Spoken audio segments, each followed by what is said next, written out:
حول ولا قوة إلا بالله العلي العظيم. بسم الله الرحمن الرحيم.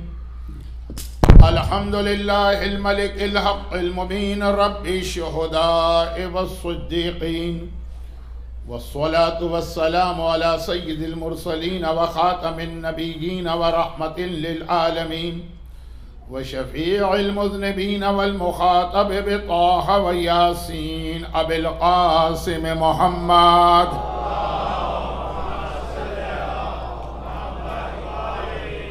وآله الطيبين الطاهرين الذين أذهب الله عنهم الرجس وطهرهم تطهيرا.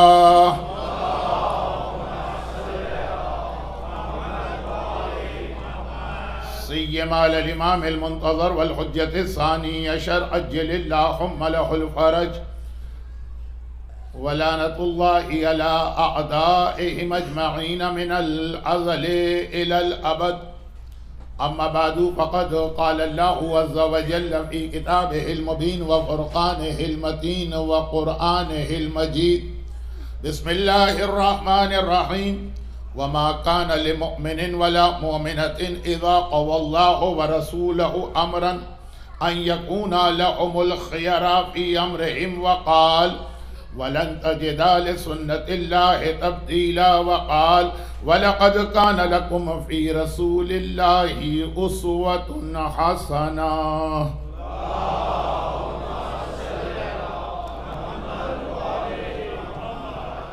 أعظم الله أجورنا وأجوركم بمصاب نبي الحسين عليه السلام، وجعلناكم من الطالبين بصاره مع وليه الإمام المہدی من آل محمد علیہ السلام.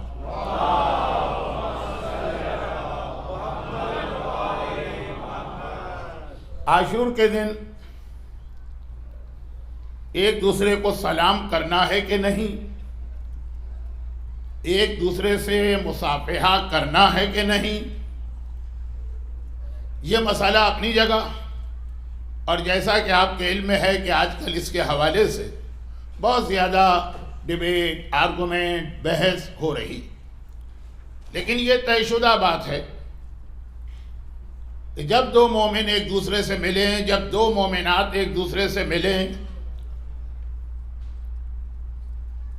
تو یہ دو جملے ضرور ادا کریں. ایک میں پرسہ ہے آقا حسین کا، اور ایک میں ایک تمنا اور دعا. چونکہ وہی تمنا اور دعا پچھلی 3 مجالس سے ہمارا عنوان خود بخود بن گئی، تو آج کی رات تو ایک ایسی رات ہے کہ جہاں کے لیے تو واقعاً یہ دعا ہم کو بتائی گئی. صحیح معنوں میں تو عاشور کا دن، لیکن چونکہ عاشور کے دن کی دونوں مجالس میں، بلکہ تینوں مجالس میں، بلکہ چاروں مجالس میں غم کے بیان کے علاوہ کوئی اور بیان کرنے کو نہ دل چاہتا ہے نہ ممکن ہوتا. آئیے آگے تشریف لائیے مولانا، آگے تشریف.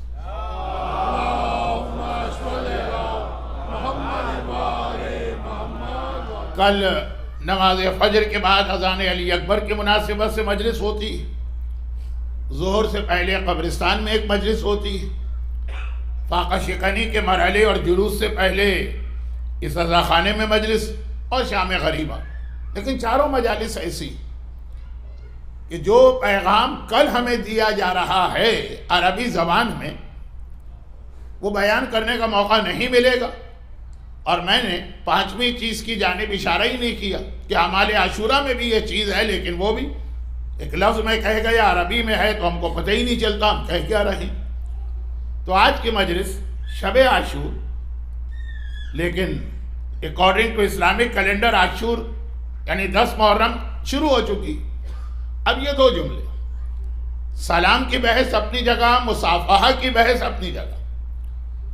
پہلے تو ایک دوسرے کو پرسہ دینا ہے، اعظم اللہ اجورنا بمصابنا بالحسین.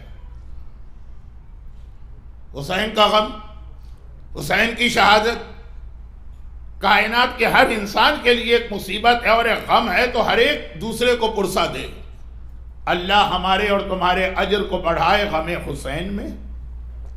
اور اس کے بعد دوسرا جملہ، وَجَعَلْنَا مِنَ الطَّالِبِينَ بِصَارِهِ مَعَ وَلِيِّهِ الْإِمَامِ، اور اللہ ہمیں اور تمہیں قرار دے اس گروہ میں الطالبین جو طلب کر رہے ہیں بِصَارِهِ حسین کے خون کا بدلہ اور انتقام۔ لیکن تاریخ میں بہت سارے لوگوں نے آقا حسین کے حوالے سے جہاد کیا، ان جہاد میں مثلا مختار اور بھی بہت سارے جہاد، اور جو دعا ہم کل مانگتے ہیں ان دونوں میں فرق یہ کہ باقی جہاد ہر مومن نے اپنی ایک ذمہ داری سمجھ کے کیے، وہ جو جہاد ہے وہ ہے مع ولی، حسین کے ولی، حسین کے وارث، جسے حق ہے شرعاً اسلام کی جانب سے، من قتل مظلوما فقد جعلنا لولیہ سلطانا، جو مظلوم مارا گیا اس کے ولی کو ہم نے حق دیا ہے بدلے۔ تو حسین کا ولی اور وارث مختار بھی نہیں تھے، زید بھی نہیں تھے، اگر تھے اور اگر ہیں اور اگر ہوں گے تو زمانے کے امام، لیکن اسی دعا میں ایک ایسا لفظ آ گیا ہے جس کی بنا پر میں نے جو 2 دن سے خود بخود ایک موضوع بن گیا، اس کو آج کی رات آگے بڑھانے کا ارادہ کیا۔ مع ولی الامام، مع ولی حسین کے جو شرعی حق رکھتا ہے حسین کے خون کا بدلہ لینے کا، اس ولی کے ساتھ مل کر وہ کون ہے؟ مہدی من آل محمد، آل محمد میں سے آنے والا مہدی ہے، کیونکہ مہدی کے نام پہ اس دنیا میں اتنے دھوکے دیے گئے، اتنے فراڈ کیے گئے، اتنی چیٹنگ کی گئی، اور نہ صرف یہ کہ کی گئی یہ پاسٹ ہے بلکہ فیوچر میں مزید کیا جائے گا۔ مجھے روایتوں پہ روایتیں ہیں کہ سچا امام تو آ ہی نہیں سکتا جب تک کہ اس سے پہلے ایک سلسلہ جھوٹے اماموں کا نہ ہو۔ وہ 12 ہے کہ 40 ہے کہ 70، اور اگر 70 کا لفظ آیا ہے روایت میں تو 70 مینز ایگزیکٹ 70، یا عربی زبان میں 70 ایک محاورہ ہے، یعنی بہت سارے۔ تو اب یہ جو کل کی دعا ہے اس کے اندر یہ چیز منشن کر دی گئی کہ ہر مہدی کے پیچھے آپ کو نہیں جانا ہے، یعنی جو یہ دعویٰ کرے کہ میں ہوں مہدی، اس کے پیچھے نہیں جانا۔ جو آل محمد میں سے آنے والا ہے اس کی پہچان، اب آپ کو یاد ہوگا جناب سلمان فارسی کا واقعہ اس حوالے سے آیا تھا۔ تو ابھی تک آج کی مجلس کا موضوع شروع نہیں ہوا، حکم اسلامی کے تحت ہم نے ایک دوسرے کو پرسا دیا اور دعا مانگی۔ اس دعا میں ایک ایسا پیغام آ گیا جس کی جانب آپ کی اٹینشن کو ڈائیورٹ کیا گیا ہے، موضوع تھوڑی دیر کے بعد شروع ہوگا۔ اب یہاں پہ ایک بات، اللہ ہمارے اور آپ کے اجر کو بڑھائے، اعظم اللہ اجورنا بمصابنا بالحسین، غم حسین میں ہمارے اور آپ کے اجر کو بڑھائے۔ پہلی محرم کی مجلس، چاند رات کی، بلکہ صف اعضاء پہ آپ آ کے بیٹھے، آج کی رات سے ہی آدمی کا دل نہ آرام کا چاہتا ہے، نہ کھانے کا، نہ پینے کا، نہ سونے کا، نہ کسی دنیاوی مسئلے پہ توجہ دینے کا۔ دیکھیں ہم اور آپ غیر معصوم انسان ہیں، بعض چیزیں بے اختیار آؤٹ آف کنٹرول ہم سے ہو جاتی ہیں، لیکن حتی الامکان کوشش کریں جوکس، مذاق وہ آج کی رات اور کل کے دن نہ ہونے پائے۔ یقیناً بہت زیادہ مشکل ہو جاتا ہے بعض لوگوں کے لیے، بے اختیار ہو تو ٹھیک ہے، لیکن حتی الامکان کوشش کریں کہ جو امام کا جملہ ہے کہ یہ سمجھ کے کل کا دن گزارو کہ تمہارا جوان بیٹا مر گیا ہے اور تم اس کے غم میں بیٹھے ہوئے ہو۔ نہیں، ہمارا جوان بیٹا مر جائے تو وہ غم ہو ہی نہیں سکتا ہے جو لیلا کے 18 سال کے اکبر کے لاشے پہ ہمیں کرنا۔ تو اب یہ ہے کہ مجھے چونکہ معلوم ہے کہ پوری رات لوگ جاگتے ہیں اور کل کا پورا دن، لیکن اس میں ہنسی مذاق بھی چل رہے ہیں، جوک بھی چل رہے ہیں، ایک دوسرے سے بہت ساری فضول دنیاوی باتیں بھی ہو رہی، اور یہ خالی یہاں کی حد تک نہیں، حتیٰ کربلا محلہ میں زائرین کے قافلوں کے ساتھ بھی میں نے یہ دیکھا۔ جتنا ہو سکے، اور اسی حوالے سے پھر یہ بات کہ آج کی رات وہ ہے کہ اس طرح سے یہ آباد اور بھرا گھر فاطمہ زہرا کا آج کی رات ہے، اب یہ اجڑے گا تو اس طرح کہ کل شام غریب آ جائے گی، اور قیام قیامت تک یا ظہور امام تک پھر یہ گھر اس طرح سے آباد نہیں ہوگا۔ مگر اب یہاں سے میں اپنے اصل موضوع پہ آہستہ آہستہ آ رہا ہوں۔ مگر حسین کو اپنی بھوک اور پیاس کے درمیان یا اپنے بچوں کی بھوک اور پیاس کے درمیان آپ کی بھوک اور پیاس زیادہ یاد ہے۔ حسین کو اپنے گھر کی بیماری کے درمیان آپ کی بیماریاں زیادہ یاد ہیں۔ حسین کو اپنے گھرانے کی اسیری بہت قریب آ رہی ہے نا، یہ اسیری، اس اسیری کے درمیان اگر آپ میں سے کوئی بے گناہ اسیر ہے تو وہ زیادہ یاد آ رہا ہے۔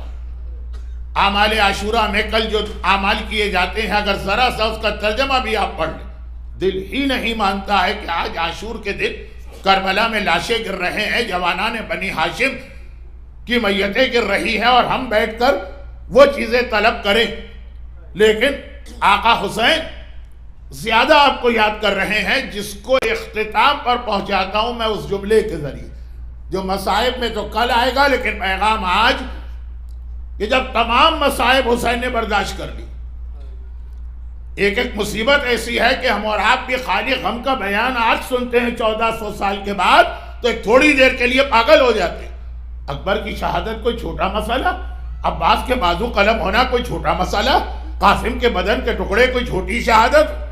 حسین یہ سارے مصائب برداشت کر رہے ہیں، آنکھوں کے سامنے ہیں، ایک ایک لاچے کو اٹھا کے لا رہے ہیں۔ اور جو سب سے آخری عمل آقا حسین کا ہے وہ کیا ہے؟ آپ کو یاد کر کے سجاد کے ذریعے آپ کو سلام بھجوایا۔ کتنا خیال ہے آقا حسین، کربلا آئے تھے تو بنی اسد سے شرط لگا کر کہ ہمارے زائرین کا خیال کرنا، آپ کو یاد کیا۔ اور جب دنیا سے جا رہے ہیں اور رخصت ہو رہے ہیں، علی اصغر کی بھی شہادت کے بعد تب بھی اگر یاد کیا ہے تو آپ کو یاد کیا۔ تو آپ بھی ذرا سا حسین کو ان معنوں میں یاد کر لیں۔ غم کے حوالے سے تو ہم یاد کرتے ہیں، وَإِذَا سَأَلَكَ عِبَادِي أَنِّي فَإِنِّي قَرِيبٌ أُجِيبُ دَعْوَةَ الدَّاعِ إِذَا دَعَانِ فَلْيَسْتَجِيبُوا لِي يَا أَيُّهَا الَّذِينَ آمَنُوا إِن تَنصُرُوا اللَّهَ يَنصُرْكُمْ۔ آپ بھی اس انداز سے حسین کو یاد کر لیں جو مقصد حسینی۔ حسین آپ کو، آپ کے گھر والوں کو، آپ کی روزی کو، آپ کے بے گناہ قیدیوں کو، آپ کے بے اولاد صاحبان ایمان کو، دنیاوی مصیبتوں میں گھرے ہوئے مومنین کی سلامتی کو یاد کر رہے ہیں۔ آپ بھی صف عزا پر بیٹھ کر آقا حسین سے کم آج کی رات، کل کا دن ایک ایک گناہ چھوڑنے کا عہد کر لے کہ مولا مر جائیں گے دوبارہ یہ گناہ نہ کریں گے۔ اصولاً تو آپ کو یہ عہد کرنا چاہیے کہ جس عظیم مقصد کے لیے آپ نے قربانی دی، ہمارے بچے بھی قربان لیکن ہم اس سے نہیں ہٹیں گے۔ حسین کی قربانی صرف اسلام کے لیے تھی۔ یہ آقا حسین کا جملہ بھی کہ اگر میرے مرنے سے اسلام بچ جاتا ہے تو آؤ تیروں اور آؤ تلواروں اور آؤ نیزوں، حسین کا جسم حاضر۔ جو بے پردہ خواتین ہیں وہ یہ عہد کر لیں کہ آج کے بعد کبھی وہ بے حجاب گھر سے باہر نہیں نکلے۔ اسٹل جو لوگ اپنی داڑیاں شیو کرتے ہیں، آج کی رات وہ یہ عہد کر لیں کہ یہ گناہ ان سے نہیں ہو۔ ابھی تک جو نوجوان میوزک اور غنا اور اس قسم کے حرام کے عادی ہیں، آج کی رات طے کر لے کہ یہ نہیں ہو۔ اور ہر مومن اور مومنہ ایک نماز کا ارادہ کر لے، کیونکہ عاشور کی صبح علی اکبر کی اذان اور حسین کی نماز سے۔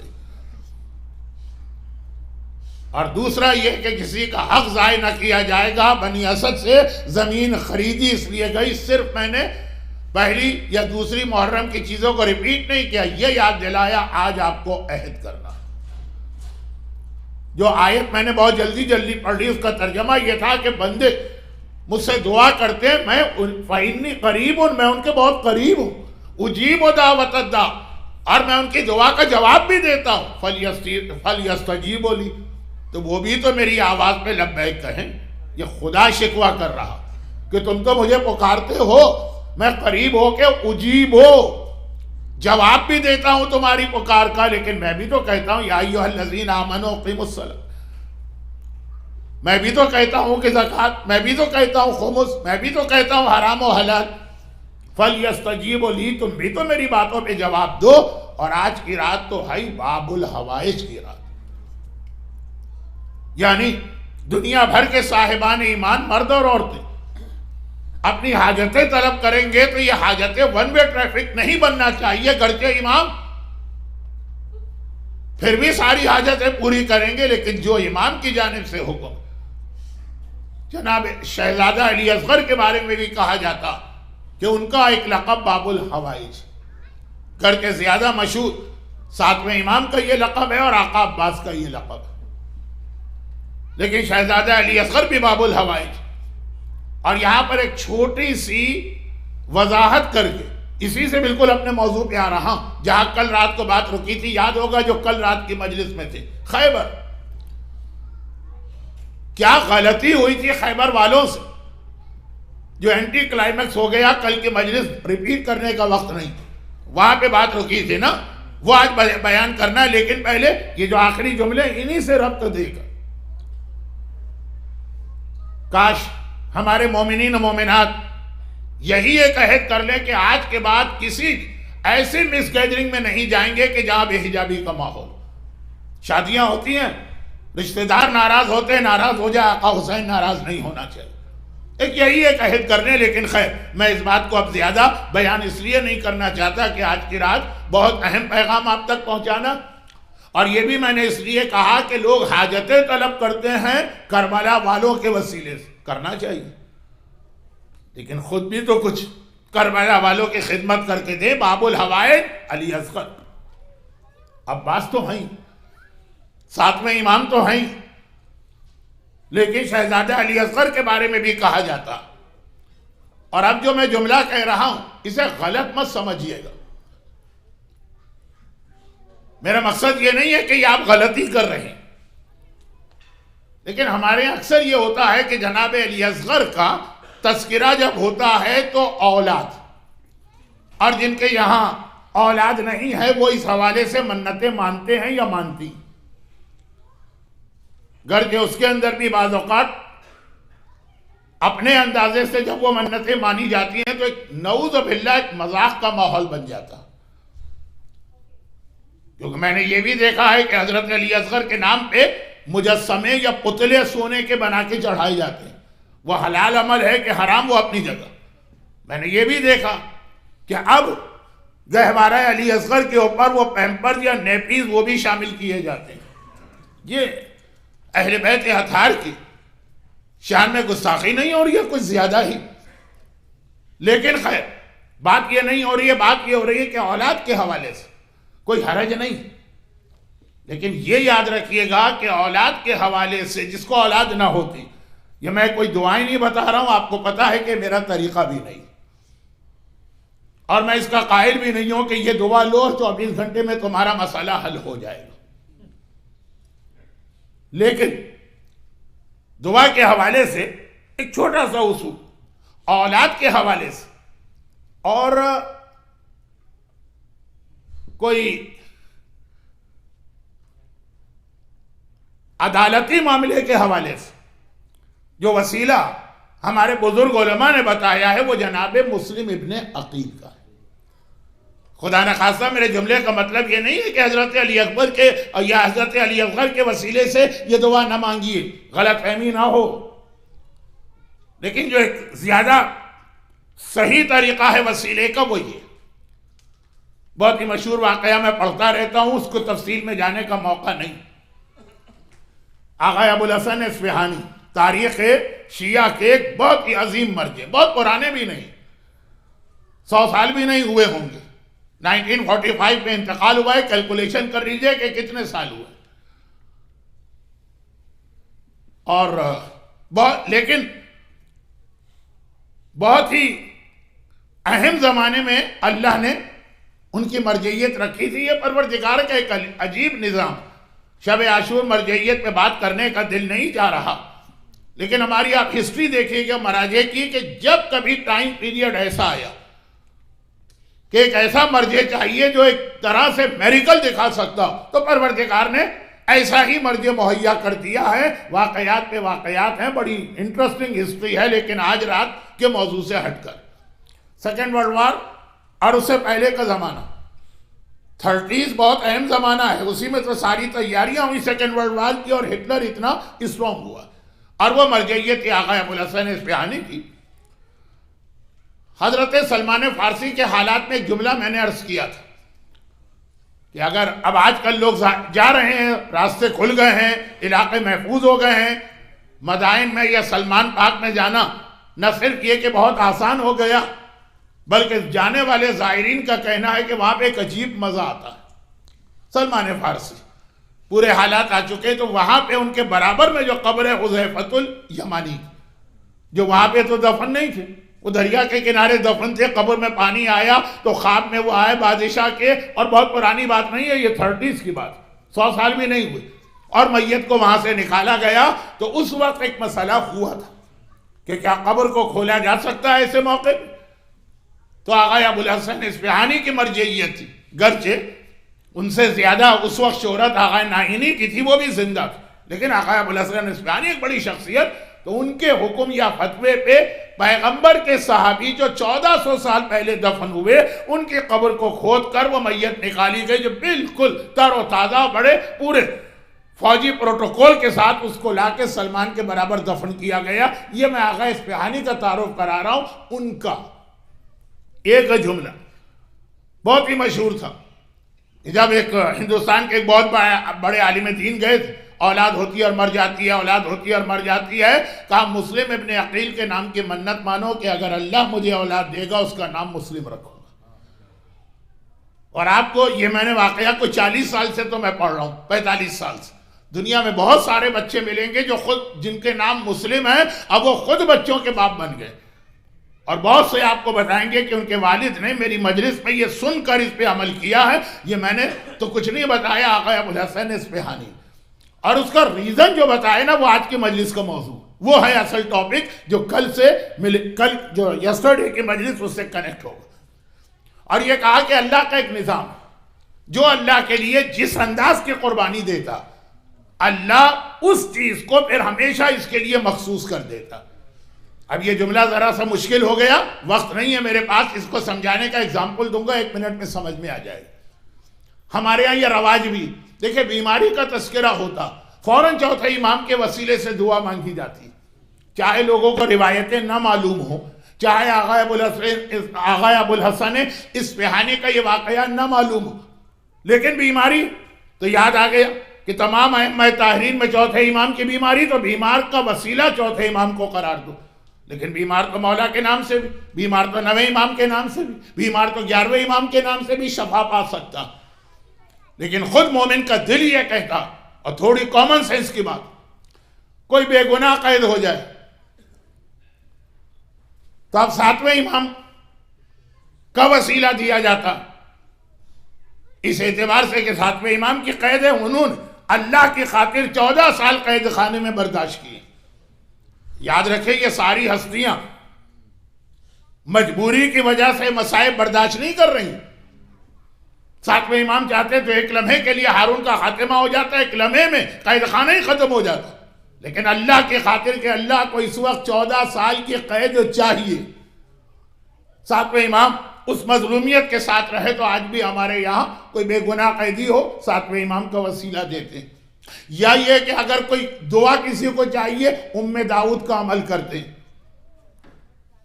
اگرچہ وہ عمل ویسے تو ریگولر طریقے سے 13، 14، 15 رجب کا عمل ہے، لیکن اگر کسی کو یہ پرابلم پیش آ رہا، داؤد رقی، ان کی ماں چھٹے امام کے پاس آئیں اور کہا کہ فرزند رسول، میرے بیٹے کو بے گناہ قید کر دیا ہے ظالم حکمران نے، عباسی حکمران.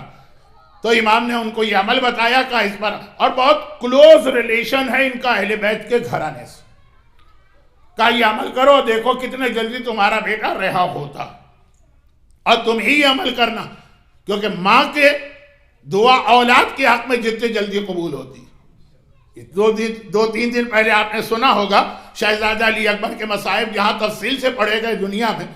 آقا نے آ کے ام لیلہ سے کہا تھا کہ ایک بہت ہی طاقتور پہلوان اکبر کے مقابلے میں آیا ہے، تم دعا کرو. آقا خود موجود ہے، کہا تم دعا کرو کیونکہ ماں کی دعا جلدی قبول ہوتی. اور یہاں پہ ایک حدیث کا خلاصہ بتا دوں، جو میرا ایک طریقہ کار ہے کہ میری مجلس ایک موضوع پہ چلتی ہے لیکن رائٹ لیفٹ میں جاتا ہوں پھر واپس آتا ہوں. حدیث یہ ہے، اور ذرا عجیب حدیث ہے، لیکن یہ 90% والا اصول ہے، 100% والا نہیں. ماں کی دعا حاصل کرنے کی کوشش کرو، ماں کی بد دعا سے اتنا نہ ڈرو، اور باپ کی بد دعا سے ڈرو، کیونکہ ماں چاہے بد دعا دے بھی رہی ہو وہ دل سے کبھی نہیں دے گی. اب بیٹے کو ڈرانے کے لیے، پریشر میں لانے کے لیے بد دعا اس کی زبان پہ آ بھی جائے گی ماں کی، لیکن اس کے دل میں کبھی بد دعا نہیں ہوگی اولاد کے لیے، چاہے کیسی نالائق و گستاخ و نافرمان اولاد کیوں نہ ہو۔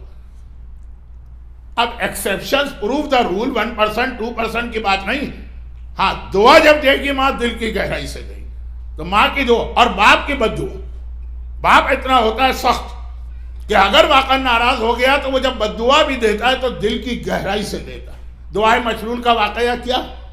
وہ نوجوان کو باپ نے بد دعا دی تھی نا، تو باپ کی بد دعا خطرناک ہوتی ہے اور ماں کی دعا انسان کے حق میں رحمت ہوتی ہے۔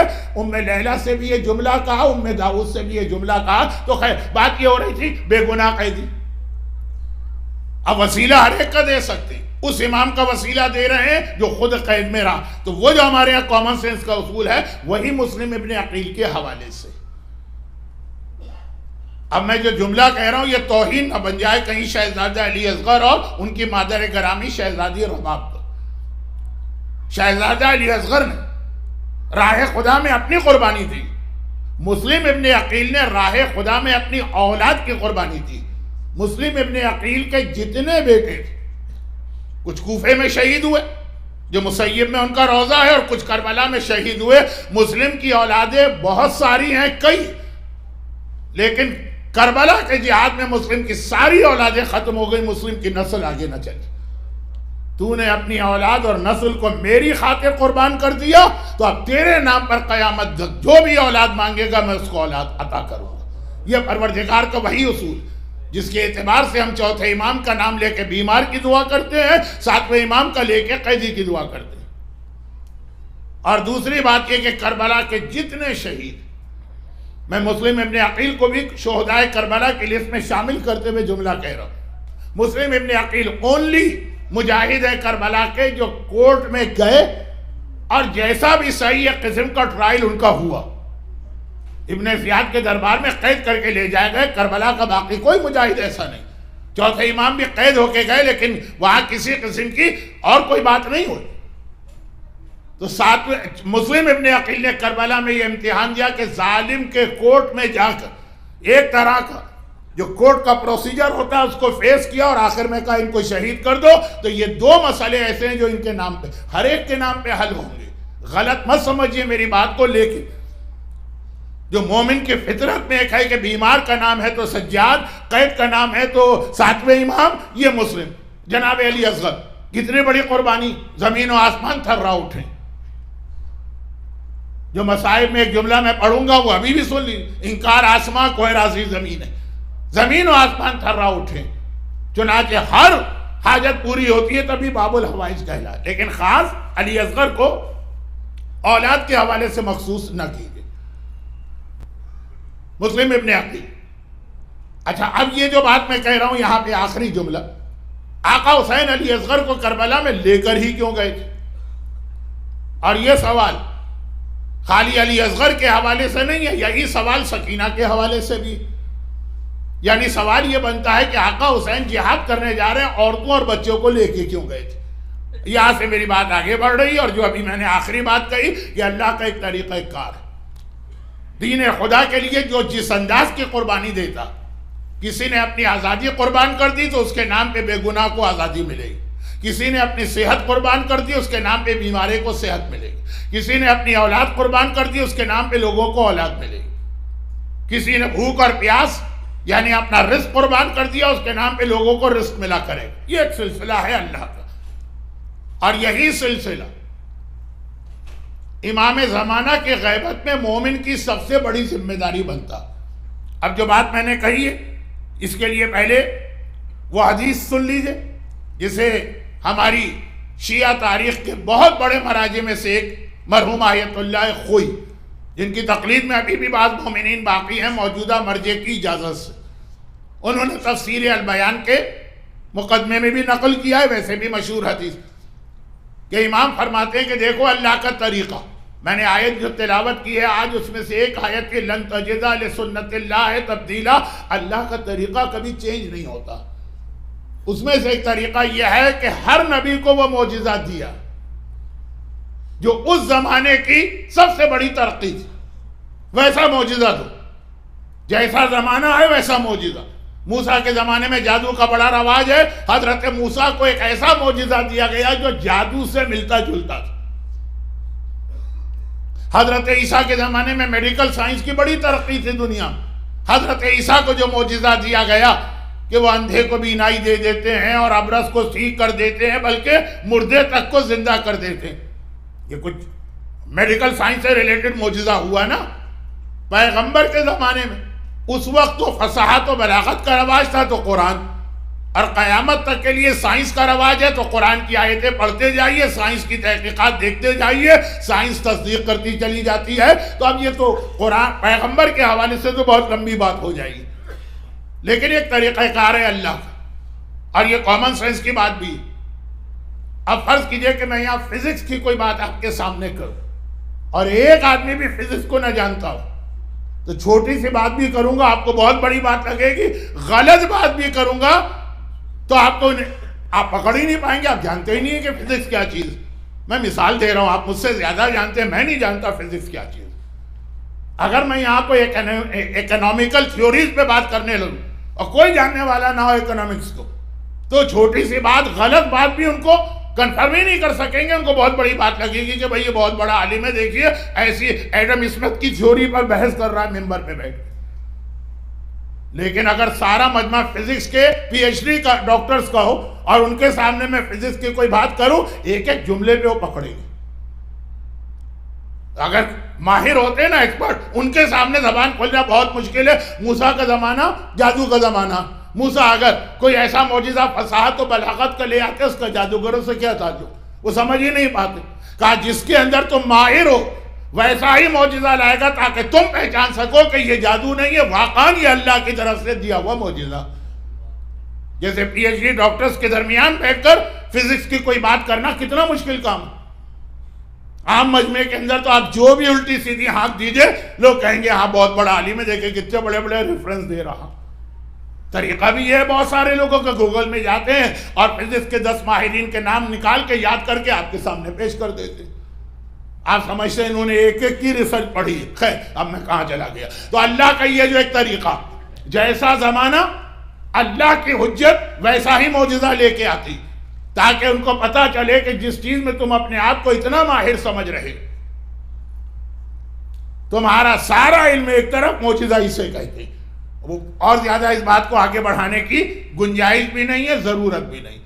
یہی طریقہ کار اللہ کا ہے جو آپ سے غیبت امام میں چاہ رہا ہے. یہی پیغمبر کا طریقہ کار ہے. میں نے تیسری آیت جو آج تلاوت کی، وَلَقَدْ كَانَ لَكُمْ فِي رَسُولِ اللَّهِ أُسْوَةٌ حَسَنَةٌ. اللہ کے طریقے میں تبدیلی نہیں ہے. فرقہ اور رسول کا اسوہ، رسول کی لائف تمہارے لیے ایک بہترین ماڈل. اب رسول کی لائف کیا، اس سے میں پہنچوں گا علی اصغر کو کیوں لے کے گئے، اس سے میں پہنچوں گا امام زمانہ کی آپ کو کیا تیاری کرنا. اچھا پیغمبر کا طریقہ کار وہی چیز جو ابھی میں نے کہی حضرت موسیٰ اور عیسیٰ کے حوالے سے ورڈنگ چینج کر دی. رسول کے طریقہ کار میں 2 باتیں بہت اہم. وہ یہ کہ دین کا کام جب کرو اکیلے مت کرو. دین کا کام ایسا ہے اس میں پوری سوسائٹی کو تمہیں انوالو کرنا. اگر کبھی آپ کو موقع ملے، حضرت علامہ رشید ترابی علی اللہ مقامہ، یہ اردو ممبر کا کتنا بڑا نام، غالباً جو 4تھی مجلس یا 5ویں مجلس جنگ خندق کے حالات میں ایک نام میں نے لیا تھا، ان کے بعد سب سے بڑا یہ نام. ان کی ایک بہت ہی مشہور شام غریبہ کی مجلس ہے یقین پر. اس کے اندر ڈیٹیل کے ساتھ ہے، میرے پاس تو وقت بھی نہیں ہے، نہ میرا وہ اسٹائل ہے، نہ مجھ میں وہ خطابت کی صلاحیت. اس میں ایک سوال یہ انہوں نے اٹھایا، یہ حدیث میں بھی آیا کہ ابراہیم کو اللہ نے حکم دیا خواب میں، نبی کا خواب تو وہی ہوتا ہے کہ جاؤ بیٹے کو ذبح کرو. ابراہیم سے یہ کہا گیا بیٹے کو ذبح کرو. اللہ کا حکم آیا نبی کے نام، ابراہیم کو بیٹے کو لے جا کے ذبح کرنا چاہیے. نہیں، اسماعیل کو بلایا، اسماعیل کے سامنے اپنا خواب رکھا. فانظر ما تری، پھر کہا بیٹا اب تیری کیا رائے ہے، حکم خدا میں یہ کچھ چلتا ہے کیا؟ آپ کے لیے حکم خدا ہے، آپ کو اس پہ عمل کرنا، نہ بیٹے سے پوچھنا، نہ بیٹی سے پوچھنا، نہ بیوی سے پوچھنا، نہ گھر والوں سے، اور وہ تو نبی خدا. اب سوال یہ پیدا ہوتا ہے کہ اے ابراہیم، اللہ نے آپ کو ڈائریکٹ حکم دیا ہے، آپ نبی، اپنے بیٹے اسماعیل کو کیوں اس میں انوالو کر رہے ہیں؟ ان کو ذبح کرنا، لے جاؤ ذبح کر دو۔ امام کا جواب ہے، لیکن آپ ذرا اوریٹری کے انداز میں سنیے گا تو آپ کو مزہ آئے گا۔ آج کی رات تو آپ کی مجلسوں کی رات ہے، اسمارٹ فون پر ہی آج یہ مجلس لگا لیجئے گا شام غریبہ۔ تو جواب یہی ہے کہ امام نے فرمایا کہ ابراہیم کو حکم ملا۔ اب اگر ابراہیم اسماعیل کو لے جا کے ذبح کر دیتے یا چھری رکھ دیتے تو سارا ثواب ابراہیم کو ہی ملتا، اسماعیل کو کچھ نہیں ملتا۔ ابراہیم نے کہا بیٹے کو اس ثواب میں بھی شریک کرے، اس جہاد میں بھی شریک کرے، اس عمل میں بھی شریک کرے۔ اچانک اس کے اوپر چھری نہ آئے، پہلے اس کو بتا دیا، پہلے اس کو راضی کر لیا، پہلے اسے کنونس کا لفظ تو خیر غلط ہے، اسماعیل بھی نبی، تاکہ اسے بھی پتا چلے کہ یہ امتحان ہے اور وہ خوشی کے ساتھ اس میں شریک ہو، ثواب میں وہ بھی شریک ہو جائے۔ یہ اسلام کا ایک طریقہ کار۔ چنانچہ کربلا والوں کی اہم ترین خصوصیت جو قرآن نے بتائی، وَتَوَاصَوْا بِالْحَقِّ وَتَوَاصَوْا بِالصَّبْرِ، ایک دوسرے کو نصیحت کر رہے ہیں، ایک دوسرے کو اس جہاد کے لیے تیار و آمادہ کر رہے ہیں۔ یہ اسلام کا ایک طریقہ کار ہے۔ اکیلے کوئی کام نہیں کرنا، پوری سوسائٹی کو لے کے چلنا۔ ہم سوسائٹی کو لے کے کیا چلیں گے؟ ہم اپنی اولاد کی بھی تربیت کرنے کو تیار نہیں، لیکن مزاج اسلام کا یہی، اسٹائل یہی، پہلی بات۔ اور دوسری بات یہ کہ جس طرح سے دشمن اسلام پہ اٹیک کر سکتا تو میں اس انداز کا ٹول لے کر اس کا مقابلہ کرنا۔ جو میں نے انبیاء کے معجزات بتائے، بات کو آگے نہیں بڑھایا کیونکہ وقت بہت کم ہے اور ابھی تو میری مجلس شروع بھی نہیں ہوئی۔ یہ اتنی دیر کیا ہوتا رہا، یہ خالی ایک انٹروڈکشن چلتا رہا، شروع بھی نہیں ہوئی ہے۔ مجھ سے کہا گیا ہے کہ آج کی رات جعفری سیکٹر اٹلانٹا میں لوگ گھر نہیں جاتے ہیں، سوتے نہیں ہیں، ساری رات یہاں پہ رہتے ہیں۔ جوانی ہوتی تو مجھ میں طاقت بھی اتنی تھی کہ میں ساری رات پڑھتا، اب میری طاقت نہیں ہے تو لیکن پھر بھی ذرا آرام سے پڑھ رہا ہوں۔ تو آپ دیکھیں جب موسیٰ اور عیسیٰ کا پیغام ہے، توجہ دیجیے گا۔ دو چیز، اکیلے کام نہیں کرنا ہے دین کا، دین کے کام میں پوری سوسائٹی کو انوالو کرنا، تم بھی، تمہاری بیوی بھی، تمہارے بچے بھی، تمہاری بچیاں بھی، تمہارے دوست بھی، سب کو ساتھ لینا۔ اور دوسرا یہ ہے کہ دین کا کام کس طرح کرنا، جیسا دشمن کا ٹول ہے ویسا تمہارا ہتھیار ہونا چاہیے۔ اگر وہ جادو لا رہا ہے تم جادو جیسا معجزہ، اگر وہ میڈیکل سائنس لا رہا ہے تم میڈیکل سائنس، اگر وہ فصاحت و بلاغت لا رہا ہے تم فصاحت و بلاغت۔ یہ طریقہ کار۔ اب میں ایک جملہ ابھی کہہ دوں تاکہ آپ کی سمجھ میں آئے کہ میں بات آج کے زمانے کی کر رہا ہوں۔ آج کس چیز کا رواج؟ آج اگر آئی ٹی کا زمانہ ہے تو آج اسلام کی خدمت آئی ٹی کے اندر مہارت حاصل کرنا، لیکن یہ تھوڑی دیر بعد۔ اور پیغمبر کا طریقہ کار دیکھ لیجیے۔ پیغمبر نے اعلان رسالت کیا اور معلوم ہے کہ اس کے نتیجے میں اتنی مخالفت ہوگی، اتنی اپوزیشن ہوگی۔ دنیا میں کوئی چیز نئی نہیں ہوتی، سب پرانی چیزیں ہوتی ہیں، تھوڑی سی ریفارمڈ فارم میں آ جاتی ہوتی سب پرانی چیزیں۔ تلک الایام نداولھا بین الناس، قرآن کہہ رہا ہے یہی دن اور رات ہے جسے ہم گھما گھما کے لے آتے ہیں۔ آج کی دنیا کیا ہے؟ Media, propaganda. آج کی دنیا میں یہی ہے، سچ کو جھوٹ، جھوٹ کو سچ، دن کو رات، رات کو دن کر دو۔ بس ایک فیس بک استعمال کرنا آتا ہو، ایک ٹویٹر استعمال کرنا آتا ہو۔ لیکن یہ آج کی بات نہیں، معاویہ کی پوری پالیٹکس اسی بات پہ بیس کرتی تھی۔ مولا کے خلاف اس نے جس انداز سے کیلکولیٹڈ طریقے سے میڈیا کو استعمال کیا، اور معاویہ سے پہلے معاویہ کے بزرگوں نے رسول اللہ کے زمانے میں پیغمبر کے اعلان رسالت پر، جو اس زمانے کا فیس بک ہوگا، جو اس زمانے کا ٹویٹر ہوگا، جو اس زمانے کا واٹس ایپ ہوگا، شکلیں بدلتی رہتی ہیں لیکن طریقہ کار ہے میڈیا پروپیگنڈا۔ دل کھول کے میڈیا کا پروپیگنڈا۔ آج فرض کیجیے ایک آرٹیکل کسی جھوٹے اخبار میں بھی چھپ جائے کہ ہمارا کوئی مرد، مثلا آیت اللہ سیستانی نے فلاں حکومت سے $1 ملین لے لیا، آپ یقین کیجئے 90% مومنین آنکھیں بند کر کے یقین کر لیں۔ خالی یقین نہیں کریں گے، وہ آگے اس کثرت کے ساتھ میسج آنے لگیں گے کہ دیکھیں یہ ہوتے ہیں ہمارے مراجع، کون کہہ رہا ہے، کس میں یہ آرٹیکل چھپا ہے، کیا اس کا سورس ہے، یہ کوئی نہیں دیکھے گا اگر مرجع کے خلاف کوئی بات ہو رہی۔ یہی معاویہ کی پالیٹکس تھی، علی کے خلاف کوئی بات کہو وہ دنیا آنکھیں بند کر کے یقین کرتی چلی جا رہی۔ اور یہی پیغمبر اسلام کے زمانے میں، اسٹارٹ تو وہاں سے میں لے رہا ہوں، میں آدم و نوح پہ نہیں جاتا ہوں۔ دو جملے، اکیلے کام نہیں کرنا، جیسا دشمن اٹیک کرے ویسا تمہیں جواب دینا۔ اب پروپیگنڈا شروع ہو گئے. اب پروپیگنڈے میں 3 باتیں بہت اہم تھی جو میں اکثر کہتا رہتا ہوں. آج حضرت علی اصغر کیوں کربلا گئے ہر ایک کو معلوم ہے، لیکن بس آج کی مجلس کا موضوع یہ بنانا چاہتا ہوں، اس کے حوالے سے ریپیٹ کر رہا ہوں. پیغمبر پہ پہلا الزام یہ لگایا کہ وہ شاعر. اور یہ شاعر کا مطلب کیا ہے؟ شاعر کا مطلب یہ ہے کہ جتنے پڑھے لکھے سمجھدار انٹلیکچوئل لوگ، ایک تو یہ شاعری ہے جو روزانہ مجلس سے پہلے آل محمد کی تعریف میں من انشد شعرن، ایک شعر کہے گا جنت میں اس کا گھر بن جائے گا. لیکن ایک ہوتی ہے دنیا کی فضول اور اٹ پٹانگ شاعری. اور عرب میں تو خاص طور پر شراب کی تعریف میں 200 شعر کا قصیدہ، تلوار کی دھار کی تعریف میں 500 شعر، گھوڑے کے اوپر بیٹھے گھوڑے کی رفتار پسند آ گئی 1000 شعر. عرب کو اپنی بیوی سے اتنی محبت نہیں ہوتی جتنی اونٹنی سے ہوتی ہے. 1500 شعر. اب اس میں ہوگا کیا اس کے اندر؟ تو جو پڑھے لکھے سمجھدار لوگ ہیں شاعری کا لفظ سن کے گھبرا جاتے ہیں. فلاں صاحب شاعر ہیں، ان کے پاس جانے کی ضرورت نہیں ہے، ٹائم ویسٹ ہوگا. اور پھر یہ کہا گیا یہ ساحر و جادوگر، کیونکہ یہ بڑی کمزوری ہے عورتوں. اچھا خود ان کا اپنا مسئلہ پیش آ جائے تو آدھی رات کے وقت ہندوؤں کے مرگھٹ میں جا کر کسی ہڈی کو اٹھا کر عمل کرنے کو تیار، لیکن ویسے بہت گھبراتی. واقعات میں اکثر پڑھتا ہوں. اکثر میں نہیں کہہ رہا ہوں کہ میں پہلی دفعہ پڑھ رہا ہوں، نہ یہ کہہ رہا ہوں کہ میں پڑھ رہا ہوں، بزرگوں سے سنا. مکے کی گلیوں سے رسول اللہ گزر رہے، ابھی بالکل شروع اسلام. ایک بوڑھی عورت کو دیکھا پانی کی مشک اٹھا کے اپنے گھر لے جا رہی. پانی کا ویٹ بہت زیادہ ہوتا ہے، پانی کا کنٹینر اٹھانا آسان کام نہیں ہے. جوان مرد ہمت ہار جاتے ہیں. کہاں یہ بوڑھی عورت مشک، لیکن پانی ضرورت بھی. اس کی حالت یہ بتا رہی ہے کہ اس کے گھر میں کوئی نہ مرد ہے نہ کوئی عورت. جوان عورت بھی ہوتی تو وہ آ کے مدد کرتی. اب یہ کافروں کا زمانہ ہے، کوئی حجاب کا حکم تو آیا نہیں اس زمانے میں. پیغمبر نے آگے بڑھ کے اس کی مدد کی، مشک اٹھا دی اور اس کے گھر تک پہنچا دی. عورت کافر تھی، مشرک تھی، بت پرست تھی، لیکن شریف تھی. جب اس نے یہ دیکھا، اچھا اس کی حیثیت بھی اچھی نہیں ہوگی، ورنہ کسی کو اجرت دے کر پانی منگوا سکتی، خود اٹھا کے لا رہی ہے پانی. تو فائنانس بھی اس کا کمزور، فیملی بھی نہیں ہے، شرافت. اس آدمی نے میری اتنی خدمت کی، میں اس کو کوئی ریوارڈ نہیں دے سکتی.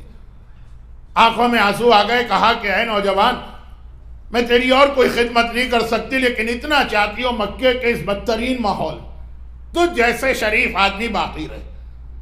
تو ایک نصیحت سن لینا ماں سمجھ کر، کہ آج کل مکے میں ایک جادوگر آیا ہوا ہے اور اس نے بڑی خرابی پیدا کر دی، گھروں میں فساد برپا کر دیا ہے، گھر توڑوا رہا.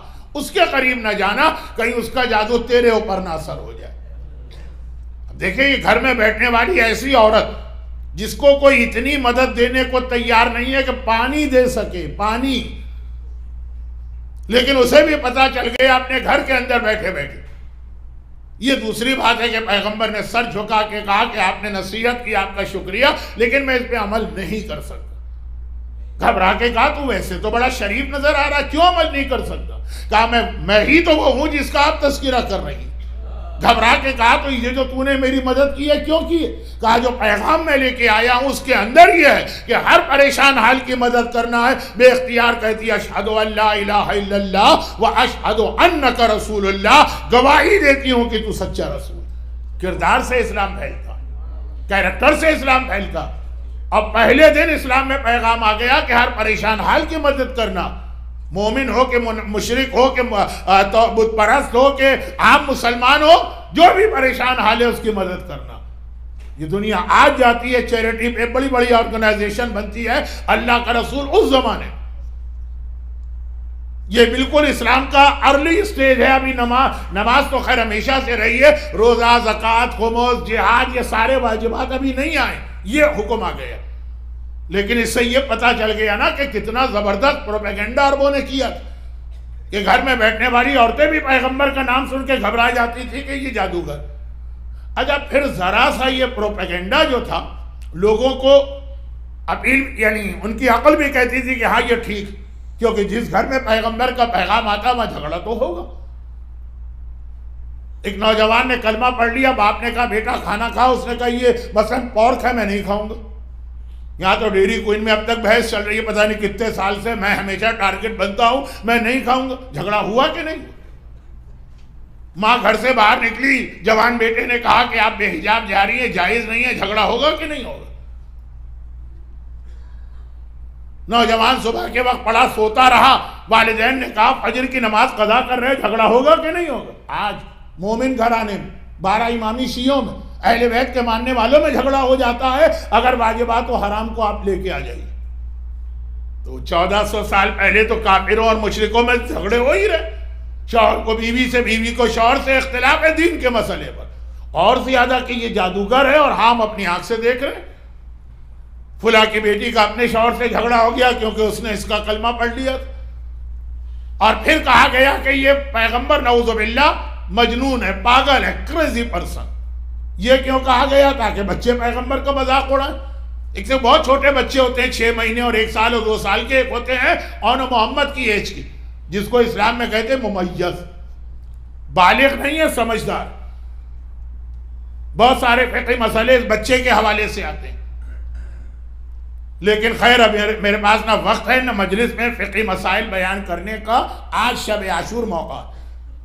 خلاصہ یہ کہ اب بچوں کو اگر پتہ چل جائے، یہاں کی بات نہیں کر رہا ہیں، انڈیا پاکستان اور عربوں کی، 1400 سال پہلے کے واقعات 1400 سال پہلے بیٹھ کے سمجھیے. بچوں کو پتہ چل جائے یہ پاگل ہے تو پیغمبر اسلام کے پیچھے اس طرح سے بچے پڑیں گے، ہر پاگل کے پیچھے، کہ اچھا بھلا آدمی اگر آپ کے پیچھے بچوں کو لگا دیا جائے نا انڈیا پاکستان کی گلیوں میں، اور بچے آپ کو تنگ کریں گے تو واقعا آپ پاگل بن جائیں گے. تو اب یہ جو کہا گیا یہ میڈیا وار ہے. جیسے ہمارے خلاف آج کل جو میڈیا وار ہو رہی، ہم میں جو اہل بیت کے بہت زیادہ محب ہیں ان کو علی خدا کے عقیدے پہ لے جایا جا رہا. ہمارے ہاں جو بہت زیادہ عمل کے لوگ ہیں ان کو اینٹی مرجعیت یا اینٹائی مرجعیت کی جانب لے جایا جا رہا. شیعت کے اوپر اس وقت ایک اٹیک نہیں ہو رہا، ہمارے عقیدے بھی بگاڑے جا رہے ہیں، ہمارے عمل بھی بگاڑے جا رہے ہیں. اور ہمارے ہی درمیان جو نوجوان ذرا کچھ زیادہ ہی سوچا کرتے ہیں، اسلام کے اعتبار سے نہیں، ان کو وہابیت کی جانب لے جایا جا رہا. ہمارے یہاں وہ نوجوان بھی ہیں جو علی کو اللہ مانتے ہیں، اور وہ نوجوان بھی ہیں جو کہتے ہیں کہ معصوم کچھ نہیں کر سکتے، وہ تو ہم جیسے تھے.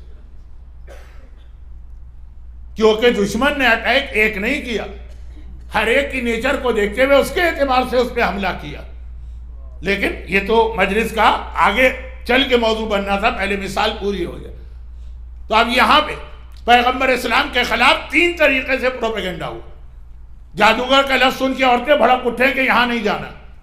شاعر کا لفظ سن کے پڑھے لکھے انٹلیکچوئل لوگ پیغمبر سے دور ہو جائے. پاگل سن کے بچے اگر آئیں بھی قریب تو کسی بات کو سیریس نہ لے.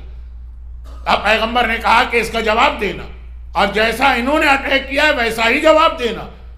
بوڑھوں کو یا پڑھے لکھے یا انٹلیکچوئل لوگوں کو دور کرنے کے لیے شاعر کہا، تو میں اپنے تبلیغ دین میں اپنے چچا ابو طالب کو اپنا ساتھی بناتا ہوں کہ عرب دیکھ رہے کہ ابو طالب جیسا سینسیبل اور انٹلیکچوئل انسان اگر فل سپورٹ کر رہا ہے پیغمبر کو تو شاعر نہیں ہو سکتے.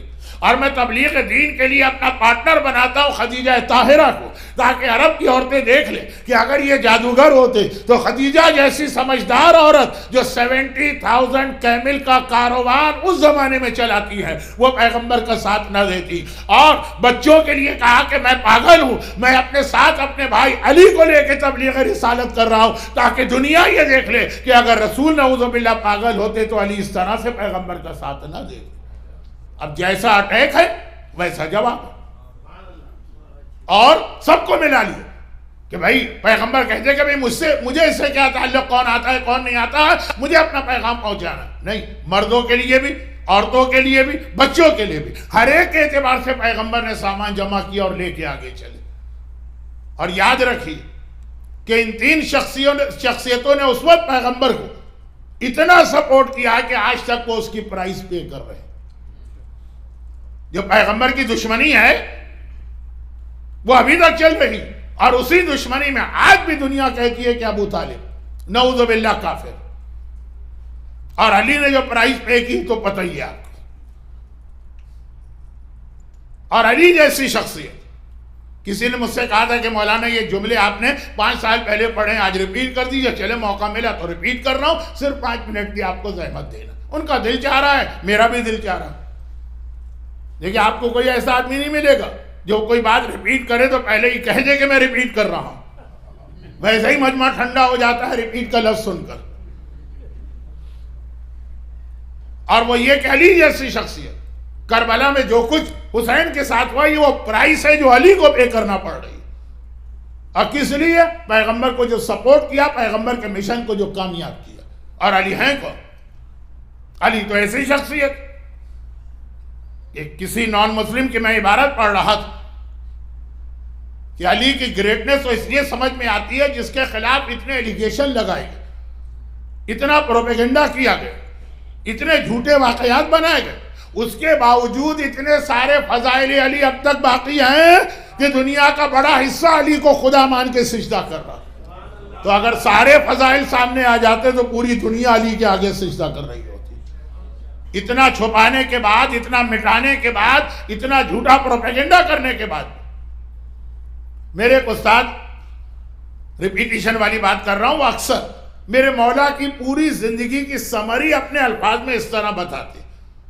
یہ تاریخ نہیں ہے، یہ پوری حدیثوں کی ایک سمری. اور وہ یہ ہے کہ 2 دفعہ اب تک کی مجالس میں، 9 مجلسوں میں 2 دفعہ علی کی ولادت کا تذکرہ ہو چکا ہے خانہ کعبہ میں. تو اب جو ایک حدیث آئی تھی، کعبے کا دروازہ اور کعبے کی دیوار، وہ ولادت سے پہلے کی بات تھی. اور ایک واقعہ آیا تھا اشتہے کے سامنے علی کو لے جانا، وہ بات کا. ان دونوں کے بیچ میں جو کچھ واقعات ہیں ان کو اگر ملائیں تو یہ پیغام بنتا. علی کون؟ علی کی سمری، علی کا خلاصہ. جس دن علی پیدا ہوئے تھے نا، اسی دن علی ختم ہو گئے تھے. وجود مٹ گیا تھا علی کا. کیسے؟ اب وہ سنیے. خانہ خدا دیوار شق ہوئی تو فاطمہ بنت اسد گئی، وہ کل بات آئی تھی. اور پھر فاطمہ بنت اسد اسی راستے سے باہر آئی، دوبارہ دیوار شق ہوئی. ایک بار نہیں، 2 بار. اور استقبال کے لیے ابو طالب نہیں آئے ہیں، خود پیغمبر کھڑے ہوئے، بچے کو لیا اور لے کے اپنے گھر آئے. شادی سے پہلے پیغمبر ابو طالب کے گھر میں رہتے تھے، شادی کے بعد خدیجہ طاہرہ کے گھر میں. آج بھی مکے میں حضرت ابو طالب کے گھر کی جگہ ہے، آج بھی مکے میں حضرت خدیجہ کے گھر کی جگہ، دونوں میں ڈسٹینس. ابھی تک ابو طالب کی 4 اولادیں ہو چکی، وہ چاروں ابو طالب کے گھر میں تھی. ام ہانی ہو کہ طالب ہو کہ عقیل ہو کہ جعفر طیار. یہ بچہ پیغمبر نے لیا اور لے کے چلے اپنے گھر میں آئے. اب ذرا کامن سینس کی بات ہے، کچھ باتیں آج ہسٹری سے تو پروو نہیں ہے، کامن سینس. ابھی اسلام کا اعلان تو ہوا نہیں، 10 سال باقی. تو پرانی دوستیاں بھی ہیں، رشتہ داریاں بھی ہیں، پڑوس بھی ہے، ساری چیزیں. لوگ مبارکباد دینے کے لیے آنے لگے. اور جب بھی کسی کے گھر میں بچہ پیدا ہوتا ہے تو مبارکباد کا ایک طریقہ یہ بھی ہوتا تھا. مجھے نہیں پتا اٹلانٹا میں کیا ہوتا، لیکن آپ آئے تو بہرحال احمد پور، کیا جمال پور اور تاج پور اور لکھنؤ اور کراچی اور رضویہ سوسائٹی اور انچولی اور کھارادار اور جہاں جہاں سے. ایک طریقہ ہے کہ بچہ پیدا ہوتا ہے، لوگ مبارکباد دینے آتے ہیں. اور ایک سوال یہ کرتے ہیں کہ بھئی یہ بچہ پیدا ہوا تو اس کی شکل و صورت کیسی ہے؟ بچے کی شکل و صورت اپنی فیملی پہ جاتی. اب جو جواب دیا جاتا ہے وہ یہ کہ بھئی اس کی آنکھیں تو بالکل ماں جیسی، اور اس کی پیشانی تو بالکل باپ جیسی، اور اس نے اپنا دہانہ تو بالکل چچا جیسا پایا. اب یہی جو جس گھر میں پیدا ہوا اسی گھر کے حوالے سے کبھی کچھ بچے کے آرگن ایک رشتہ دار سے ملتے ہیں، کچھ دوسرے سے، کچھ فیچرز ایک سے، کچھ دوسرے سے. بلکہ اگر جس گھر میں پیدا ہوا بچہ اس سے کسی سے نہ ملے تو بہت زیادہ ڈاؤٹ پیدا ہونے لگتے ہیں. تو اب مسئلہ یہ ہے کہ یہ ہوا ہوگا وہاں پر بھی، کامن سینس کی بات ہے. دشمنیاں ہوتی تو الگ بات ہے، مبارکباد دینے آئے ہوں اور کہا ہوگا کہ بھئی محمد بھائی مبارک ہوئی، تم لے کر آ گئے ہو، ذرا یہ تو بتانا اس کی شکل و صورت کیسی. اور اللہ نے دیکھا کہ میرا حبیب ایک مرتبہ پریشان ہو کے بیٹھ گئے. اے حبیب، ایک آسان سا سوال ہے، جاہل سے بھی کیا جائے، جس کے گھر میں بچہ پیدا ہو تو وہ جواب دے دیتا، تم پریشان کیوں؟ کہا کہ یہ لوگ سوال کر رہے ہیں کہ بچے کی شکل کیا. اصول یہ ہے کہ بچہ جس گھر میں پیدا ہوتا ہے گھر والے کی شکل لیتا. یہ تو جس گھر میں پیدا ہوا گھر والے کی کوئی شکل ہے ہی نہیں، میں جواب دوں تو کیا جواب دوں؟ تو اللہ نے مسکرا کے کہا ہوگا بھائی تم نے خود ہی جواب دے دیا، تم نے کہا جس گھر میں پیدا ہوتا گھر والے کی شکل پاتا ہے، یہی جواب دے دو۔ چہرہ اس کا وجہ اللہ ہے، آنکھیں اس کی عین اللہ ہے، کان اس کے اذن اللہ ہے، زبان اس کی لسان اللہ ہے، ہاتھ اس کے ید اللہ۔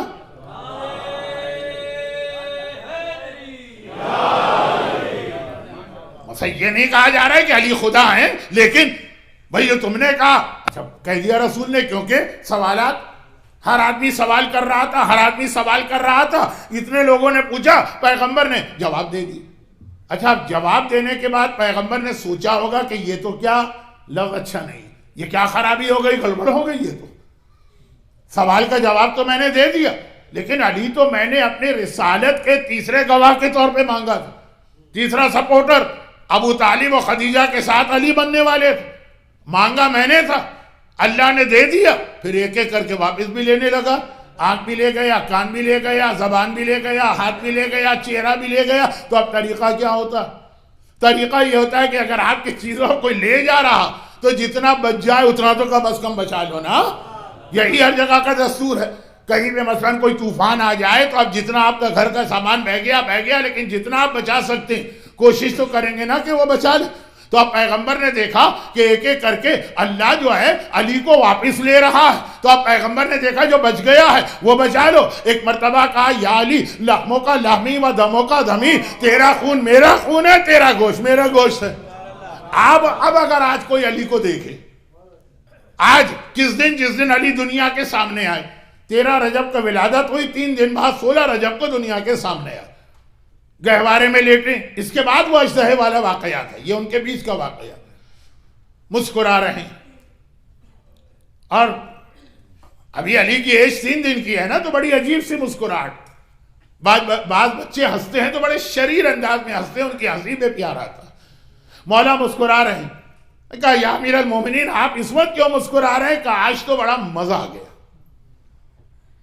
آج ایک عجیب تقسیم ہو گئی، علی کو مزہ آ گیا، آج علی دنیا میں آیا اور آج ہی چلا گیا، ختم ہو گیا، اب علی باقی ہی نہیں رہا۔ مولا آپ تو موجود ہے، کہا میں کہاں ہوں؟ علی ختم ہو گیا، اب علی آدھا اللہ لے گیا، آدھا رسول لے گئے، آدھا اللہ کا ہو گیا، آدھا علی کا ہو گیا۔ آج کے بعد جو علی سے محبت کرے گا علی سے محبت نہیں کرے گا، آدھی محبت اللہ سے کرے گا، آدھی محبت رسول سے کرے گا۔ جو علی سے دشمنی رکھے گا علی سے دشمنی نہیں رکھے گا، آدھی دشمنی اللہ سے کرے گا، آدھی دشمنی رسول اللہ سے کرے گا۔ اور جب اللہ اور رسول کے درمیان یہ علی تقسیم ہو گئے تو اب علی کی زندگی کا ہر عمل یہ اللہ کے لیے ہے، یہ رسول اللہ کے لیے، اور یہی وہ اپنے چاہنے والوں سے توقع کرتے ہیں۔ توقع نہیں، توقع مانے ایکسپیکٹیشن، تقاضا کرتے ہیں کہ آج کے بعد سے تمہارا ہر عمل یا اللہ کے لیے ہوگا یا اللہ کے رسول کے لیے۔ یہ ہماری میکس گیدرنگ اللہ کے لیے ہے کہ اللہ کے رسول کے لیے؟ یہ ہماری بے حجابیاں اللہ کے لیے ہے کہ اللہ کے رسول کے لیے؟ یہ ہماری نماز قضا ہونا اللہ کے لیے ہے کہ اللہ کے رسول کے لیے؟ یہ ہمارا دوسروں کا حق کھا لینا، دیکھیں فراڈ اور چیٹنگ ہر جگہ ہوتی ہے، اور یہاں بھی ہوئی ہے، یعنی ہر جگہ کوئی یہاں کی خاص بات نہیں ہے، لیکن یہ سمجھنا کہ آپ کا ہر عمل یا اللہ کے لیے ہو یا رسول کے لیے ہو، یہ علی کا پیغام تھا۔ اور اسی میں یہ بات آ رہی کہ ایسی شخصیت جو سوائے اللہ اور رسول کے کچھ نہیں ہے، اس کے خلاف معاویہ نے ایسا میڈیا پروپیگنڈا کیا، بظاہر معاویہ کامیاب بھی نظر آ رہا، دنیا بھی علی کے قریب آ کے علی سے دور چلی گئی۔ دیکھیں جو علی کے دور تھے وہ دور تھے جو قریب آئے، اب پھر قریب آ کے دور چلے گئے۔ جہاں جو جرداق نے جو جملہ لکھا میرے مولا کے بارے میں، اور نہج البلاغہ میں جو مولا نے خود اپنے بارے میں ایک جملہ کہا، اس کو سنتے ہوئے کربلا پہ پہنچی، لیکن نہیں ابھی امام زمانہ باقی ہے۔ جملہ کیا لکھا؟ قتل لشدت عدلی، یہ ایک عیسائی، لبنان کا عیسائی، وائس آف ہیومن جسٹس، اس کے اندر یہ جملہ لکھتا کہ علی مر گئے، قتل کر دیے گئے صرف اپنے عدل و جسٹس کی وجہ سے۔ اگر مومن بھی کسی کافر پہ ظلم کرے گا علی اس مومن کو سزا دیں گے. ہم تو بڑے آرام سے بیٹھے, ہر گناہ کیے جاؤ, قیامت کے دن یا علی کہو گے علی تم کو جنت میں لے جائیں. کیا ان پہ ظلم کر کے لے جائیں گے جن کا حق ہم نے مارا؟ قتل اہل شدت عدلہ, علی کا عدل لوگوں سے برداشت نہیں ہوا. کہا جاتا ہے فلاں گورنمنٹ کے خلاف اپرائزنگ ہوئی, وہ عرب اسپرنگ آئی مڈل ایسٹ میں 2011-12, کہا لوگوں سے ظلم برداشت نہیں ہوا. ظلم برداشت کرتے کرتے کہاں تک برداشت کرتے؟ صبر جواب دے گیا, لوگ گھروں پہ نکل آئے. لوگ ظلم کی وجہ سے اگینسٹ ہوتے ہیں, لیکن علی کا مسئلہ ہے, علی کے عدل کی وجہ سے لوگ علی کے اگینسٹ ہو رہے. اور پھر قتل لشدت عدلہ, اور مولا سے کسی نے کہا مولا یہ معاویہ حیثیت کیا رکھتا ہے آپ کے سامنے, لیکن وہ بظاہر کامیاب نظر آ رہا. حکومت بھی اس کی بڑھ رہی, سپورٹر بھی اس کے بڑھ رہے ہیں, لوگوں کو میدان میں لے کے بھی آتا ہے, اب بے وقوف بھی بناتا ہے. قرآن نیزوں پہ بلند کیا, وہ قرآن بھی نہیں تھے, پتھر تھے, لیکن لوگ آ گئے اس کے بہکاوے میں.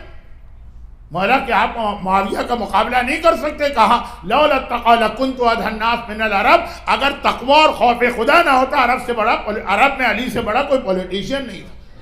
یہ چیز تقوی اور خوف خدا علی کے راستے کے رکاوٹ ہے. دو چیزیں, علی کا عدل اور علی کا تقوی, اور یہی دو چیزیں امام زمانہ کو اس منزل پہ لے جائیں گی کہ جہاں ان کا انتظار کرنے والے ان کے شیعہ ان کے اگینسٹ ہوں.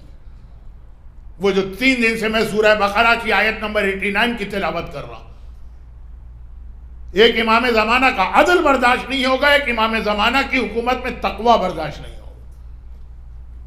لیکن ابھی آخری 2 مجلسیں جو میری ہوں گی عاشورے کے بعد, جس میں لوگ بہت کم ہوں گے, لیکن وہ ہوں گے جو شروع کی مجلسیں سنے ہوئے, تو اصل پیغام تو وہاں مکمل ہوگا. آج تو صرف اتنی سی بات عرض کرنا کہ ہمارے لیے پہلا مسئلہ تو یہ ہے کہ ہم امام کو پہچانیں گے کیسے. وہ تو بات کی چیز ہے کہ پہچان لیں گے اور پھر امام کی حکومت قائم ہوگی, تو پھر تقوی اور عدالت کی وجہ سے لوگ مخالف ہوں گے. پہلے تو یہ مسئلہ حکومت امام قائم کیسے ہوگی. خیبر کے یہودیوں نے کیا غلطی کی تھی؟ خیبر کے یہودیوں نے جو غلطی کی تھی وہ یہ تھی کہ سمجھا تھا کہ دولت جمع کر دو. میں کل کی مجلس ریپیٹ نہیں کر رہا ہوں, اس کے آخری جملے کی سمری پیش کر رہا ہوں. دولت جمع کرو, یہ ہے آخری رسول کی خدمت. وہ پیسے کا محتاج نہیں, اپنے طاقتور نوجوان مرم و انتر وہ ٹرین کر کے بٹھا دو, یہ ہے خدمت رسول. نہیں, یہ ساری چیزیں بیکار. جب تک کہ انسان کے پاس معرفت و نالج نہ ہو, اگر نالج نہ ہو تو جس مرحب کو پیغمبر کے لیے تیار کیا گیا وہی پیغمبر کے خلاف تلوار نکال کے آیا. جس دولت کو پیغمبر کی مدد کے لیے بزرگوں نے جمع کیا تھا, نوجوانوں نے اسی دولت کو پیغمبر کے اگینسٹ استعمال کیا. مومن سے بہت زیادہ یہ ڈیمانڈ کی جاتی ہے, دولت پیسہ یہ امام کی مدد نہیں, اپنی معرفت اور اپنی نالج بڑھو. اللہم انا نرغب الیک فی دولت کریمت تعز بها الاسلام واہلہ وتذل بها النفاق واعلی وتجعلنا فیہا من الدعاة الی طاعتک. اے خدا, ہم دعا افتتاح کا جملہ ہے نا, ہم تجھ سے دعا کرتے ہیں اس حکومت اسلامی کی جو امام قائم کریں گے, اور اس میں ہم ساری دنیا کو دعوت دیں تیری اطاعت کی طرف. تو پہلے تو ہم کو پتا ہونا کہ اطاعت خدا کیا. اطاعت خدا ہمیشہ علم سے. سلمان فارسی کا واقعہ سنا, ایک واقعہ اور سن لیجئے, نتیجہ نکلے گا انشاءاللہ پرسوں. جو لوگ آج شب عاشور کی وجہ سے مجلس میں آئیں ان سے تھوڑی معذرت, یہ آخری چند جملے میرے انکمپلیٹ, مجلس تھی پرانی اور آگے اس کمپلیٹ ہوگی, ان کے لیے تھوڑا مشکل ہو گئے, لیکن اب میں آخری منزلوں پہ آ رہا ہوں, آج جلوس بھی نکلنا ہے. ابو بصیر, دیکھیں واقعات کے واقعات ہمارے پاس ہیں کہ خالی امام زمانہ نہیں, ہر امام کے زمانے میں پرابلم یہ ہوا کہ اس امام کو پہچانا کیسے جائے. کئی روایتیں ایسی ہیں جس میں پورے 12 اماموں کے نام ہیں, لیکن کیا یہ روایتیں اس زمانے میں ہر ایک کو بتائی گئی تھی؟ نہیں. وہاں یہ مسئلہ ہوتا تھا عام آدمی کے لیے, چوتھے امام شہید ہو گیا, اب مسئلہ 5واں کون؟ خود کربلا کے واقعے کے بعد آقا حسین شہید ہو گئے کہ چوتھا امام کون ہے پہچاننا مشکل ہو رہا تھا. کئی فرقے بن گئے شیعوں میں. ایک محمد حنفیہ کو امام ماننے لگا, ایک امام حسین کی زندگی کا قائل ہو گیا کہ وہ تو شہید ہی نہیں ہوئے. تو جتنے آرام سے آج آپ کو پورے 12 اماموں کے نام دعائے توسل میں معلوم, پہلے زمانے میں جب علی کے فضائل کی حدیثیں چھپا دی گئی, مٹا دی گئی, دریا میں بہا دی گئی, تو بعد والے معصومین کے حوالے سے تو بہت زیادہ کام ہوا. ابو بصیر, مومن میں سب سے بڑی کوالٹی کیا ہونا چاہیے؟ نماز, روزہ, حج, یہ زکوٰۃ, یہ سب بات کی چیز ہے. سب سے بڑی کوالٹی. ابو بصیر بہت اہم ایک صحابی, کئی اماموں کا زمانہ انہوں نے دیکھا, بلکہ چھٹے امام نے تو ان کے لیے ایک ایسی حدیث ارشاد فرما دی کہ بس غضب ہے غضب, اس سے زیادہ کسی غیر معصوم کو پریز نہیں کیا جا سکتا. لولا امثال هؤلاء لندرست آثار النبوہ, اگر ابو بصیر جیسے میری مدد نہ کرتے تو میرے جد کی, نبی خدا کی تمام تعلیمات مٹ کے رہ جاتی. یہ ابو بصیر جیسے. پانچویں امام کے زمانے میں ان کا حج بہت مشہور, جو عرفات کے میدان میں شیر و چیتے اور لومڑی اور گیدڑ, میں صرف انٹروڈکشن کرانا چاہتا ہوں کہ ڈیٹیل میں بھی نہ جاؤں, آپ کو یاد بھی آ جائے کون ہے. چھٹے امام کے زمانے میں ایک مومن مسئلہ پوچھنے چھٹے امام کے پاس پہنچا تھا, اور امام نے اس سے کہا تجھے ضرورت کیا ہوئی میرے پاس آنے کی؟ وہ رہنے والا تھا کوفے کا, امام تھے مدینے کا. مولا ایک مسئلہ شرعی تھا, بہت اہم مسئلہ. بیوی کو اس نے طلاق دے دی تھی, اور اب مسئلہ یہ تھا کہ ایک طلاق دی تھی, لیکن لوگ کہہ رہے تھے کہ تمہاری بیوی اب ہمیشہ کے لیے حرام ہو گئی, اب تمہیں اس سے شادی کا دوبارہ اختیار نہیں ہے, کسی اور سے شادی کرے. خیر بڑا مسئلہ تھا, اس کی تو پوری زندگی اجڑ رہی تھی, غصے میں آ کے طلاق دے دی. غصے کی طلاق ویسے ہی ویلڈ نہیں, لیکن سارے علماء نے کہا مدینہ جا کے میں خود امام سے پوچھوں. لیکن امام نے جواب دے کے کہا آنے کی ضرورت کیا تھی؟ کہا مولا ایک مسئلہ شرعی ہے, میری زندگی اور موت کا دار و مدار ہے, حلال و حرام کا مسئلہ ہے, میرے بچے بغیر ماں کے ہو رہے ہیں. کہا میں یہ نہیں کہہ رہا ہوں مسئلہ مت پوچھے, یہاں کیوں آئے؟ جب تمہارے شہر میں نے اپنا نائب ابو بصیر کو رکھا تو ان کو چھوڑ کے یہاں کیوں آئے؟ ابو بصیر کے پاس جاؤ, جو وہ کہہ رہے ہیں سمجھو میں کہہ رہا ہوں. یہ جو مرجعیت کا سسٹم ہے نا, یہ آج کا نہیں ہے, یہ خود امام نے اپنے زمانے میں قائم کیا ہے. خود اپنی موجودگی میں مختلف شہروں میں اپنے نائب بنا کر لوگوں سے کہا ہمارے پاس مت آنا, ان کے پاس جاؤ. اپنے پاس آنے سے روک رہے ہیں امام. خیر وہ پورا سسٹم ہے, لیکن آج وقت نہیں ہے کہ میں مرجعیت کی تفصیل میں جاؤں. تو یہ ابو بصیر اتنا چھٹے امام کو ان پر ٹرسٹ ہے کہ مسجد کوفہ میں ان کو اپنا نمائندہ بنا کے بٹھایا اور کہا کہ ان سے مسئلے پوچھو. تو یہ مسجد کوفہ میں بیٹھے ہیں, چوتھے امام کے زمانے سے چلے آ رہے ہیں. تو بہت ضعیف ہو گئے, بوڑھے ہو گئے. یہاں تک تاریخ میں ہے کہ جو چوتھے امام کے جوانی کے مصائب ہیں, وہ بڑھاپے میں ان کی کیفیت تھی, وہ تو نیچرل. چہرے پہ جھریاں پڑ گئی ہیں, بال سفید ہو گئے ہیں, بھویں لٹک آئی ہیں. بیٹھے ہوئے ہیں مسجد میں, کوفے کی مسجد. مدینے سے ایک آدمی دوڑا آیا. فیس بک تو ہے نہیں اس زمانے میں, اس زمانے کا فیس بک یہی ہوتا تھا. واٹس ایپ تو ہے نہیں اس زمانے کا, واٹس ایپ یہی ہوتا. دوڑا آیا, کہا ابو بصیر غضب ہو گیا. کیا ہوا؟ کہا میں فوراً مدینے سے نکلا ہوں سب کو خبر دینے, ہمارے چھٹے امام کو زہر دے کے شہید کیا گیا, ان کو جنت البقیع میں دفن کیا گیا. میں فوراً یہ خبر لے کے آیا کہ امام کی شہادت. امت یتیم ہو گئی. لیکن بہرحال فوراً ایک شرعی ذمہ داری بھی آ جاتی. آپ کو یاد ہوگا شروع کے مجالس میں ایک موضوع میں نے روکا تھا جو آخری 2 مجلسوں میں آئے گا, میراث. ایک آدمی مر گیا تو ٹھیک ہے, اس کا غم و سب کچھ اپنی جگہ, لیکن جو چھوڑ کر گیا اس کے حوالے سے بہت ہی سخت مسائل ہیں. ادھر میں نہیں جا رہا ہوں, آج تو وقت ہی نہیں ہے. ابو بصیر چھٹے امام شہید ہو گئے. اب غم اپنی جگہ, لیکن مسئلہ ہے کہ 7واں کون ہے, اور خاص طور پر 7ویں امام کو تو بہت چھپایا تھا معصومین نے, کیونکہ وہ فرقے بننے والے تھے جو 6 امامی ہیں, 6 امامی فرقے. بہت سارے حالات ہیں جو بیان کرنے کا کم از کم شب عاشور موقع نہیں. تو ابو بصیر نے کہا لیکن اگر پتہ نہیں چل پا رہا ساتواں کون ہے تو چھٹے امام نے اپنے وصیت نامے میں کچھ تو لکھا ہو. کہا کہ آپ 5 آدمیوں کے نام لکھے ہیں کہ میرے بعد میرے تمام جائیداد وغیرہ کو یہ لوگ دیکھیں گے. اچھا کیا نام ہے؟ کہا پہلا نام منصور کا جس نے زہر دے کے امام کو شہید کیا. کہا وہ تو ہو ہی نہیں سکتا نیا امام. یہ آگے بلانا ہے لوگوں کو تو ادھر تو بہت جگہ ہے. بسم اللہ تھوڑا سا آگے آ جائیے. کہا منصور جس نے چھٹے امام کو زہر بھی دیا ہے, بغداد کی دیواروں میں سادات کا خون شامل کیا تھا. ابو بصیر نے کہا وہ ظالم ہے, ظالم تو نہ امام بن ہی نہیں سکتا, خالی امام ہی نہیں بن سکتا ہے, ظالم اسلام میں کہیں پر بھی نہیں آنا چاہیے. مرجع کی بھی پہلی شرط عادل ہونا چاہیے, امام جماعت کی بھی پہلی شرط عادل ہونا چاہیے, کسی آرگنائزیشن کے ہیڈ کی بھی پہلی شرط یہی ہے کہ وہ ظالم نہ ہو. خیر یہ تو نہیں. دوسرا نام کا محمد ابن سلیمان جو گورنر ہے مدینہ کا ظالم کا ریپریزنٹیٹیو بھی ظالم.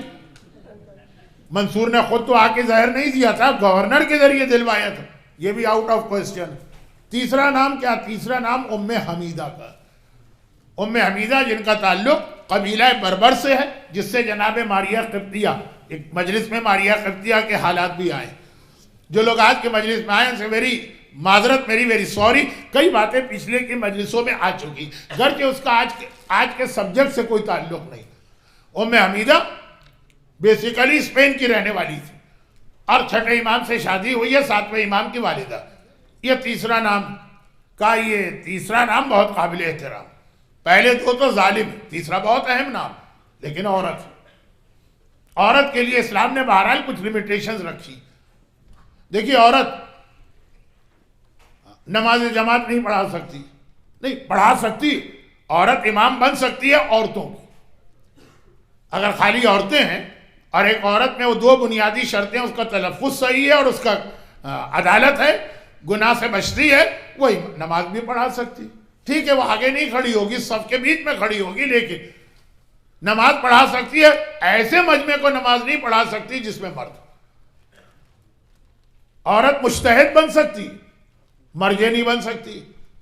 مجتہد مانے جو فتویٰ دے سکتا ہو, جسے اتھارٹی, اور مرجع جس کے فتوے میں لوگ عمل کر سکتے. تو عورت فتویٰ دے سکتی, ہر عورت نہیں جو اتنا علم حاصل کر لے, لیکن بہرحال اس کے فتوے میں کوئی عمل نہیں کر سکتا سوائے اس کے خود کے. علامہ ہلی کے گھر میں ایک وقت میں 18 عورتیں مجتہد تھیں, بیوی بھی اور ماں بھی اور خالہ بھی اور پھوپھی بھی اور ممانی بھی اور بیٹیاں بھی. تبھی ان کا اپنا بیٹا 9 سال میں مجتہد بن گیا تھا. 9 سال.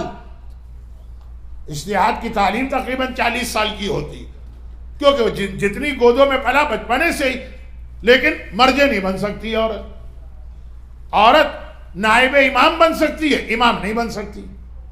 جناب زینب کبریٰ جیسی عظیم خاتون, عالمہ غیر معلمہ, کربلا میں آقا حسین نے نائب بنائے کہ نہیں, حکیمہ خاتون, امام زمانہ نے ان کا نائب بنائے کہ نہیں.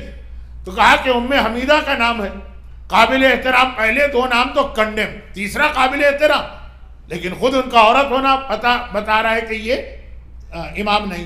چوتھا نام عبداللہ افتح, 7ویں امام اپنے باپ کے 3رے نمبر کے بیٹے تھے. پہلے نمبر کے بیٹے تو باپ کی زندگی میں انتقال کر گئے تھے, اسماعیل, جن سے اسماعیلی فرقہ بنا, ابوری فرقہ بنا. دوسرے عبداللہ تھے جو زندہ تھے اور ان سے چھوٹے 7ویں تھے. کہا یہ چوتھا نام عبداللہ, ہاں یہ سمجھ میں آتا. تو 5واں کس کا یہ بھی بتا دو. کہا 5واں ان کے چھوٹے بھائی موسیٰ کا, جو موسیٰ کاظم اب کہلاتے ہیں. ابو بصیر نے کہا میں نے پہچان لی.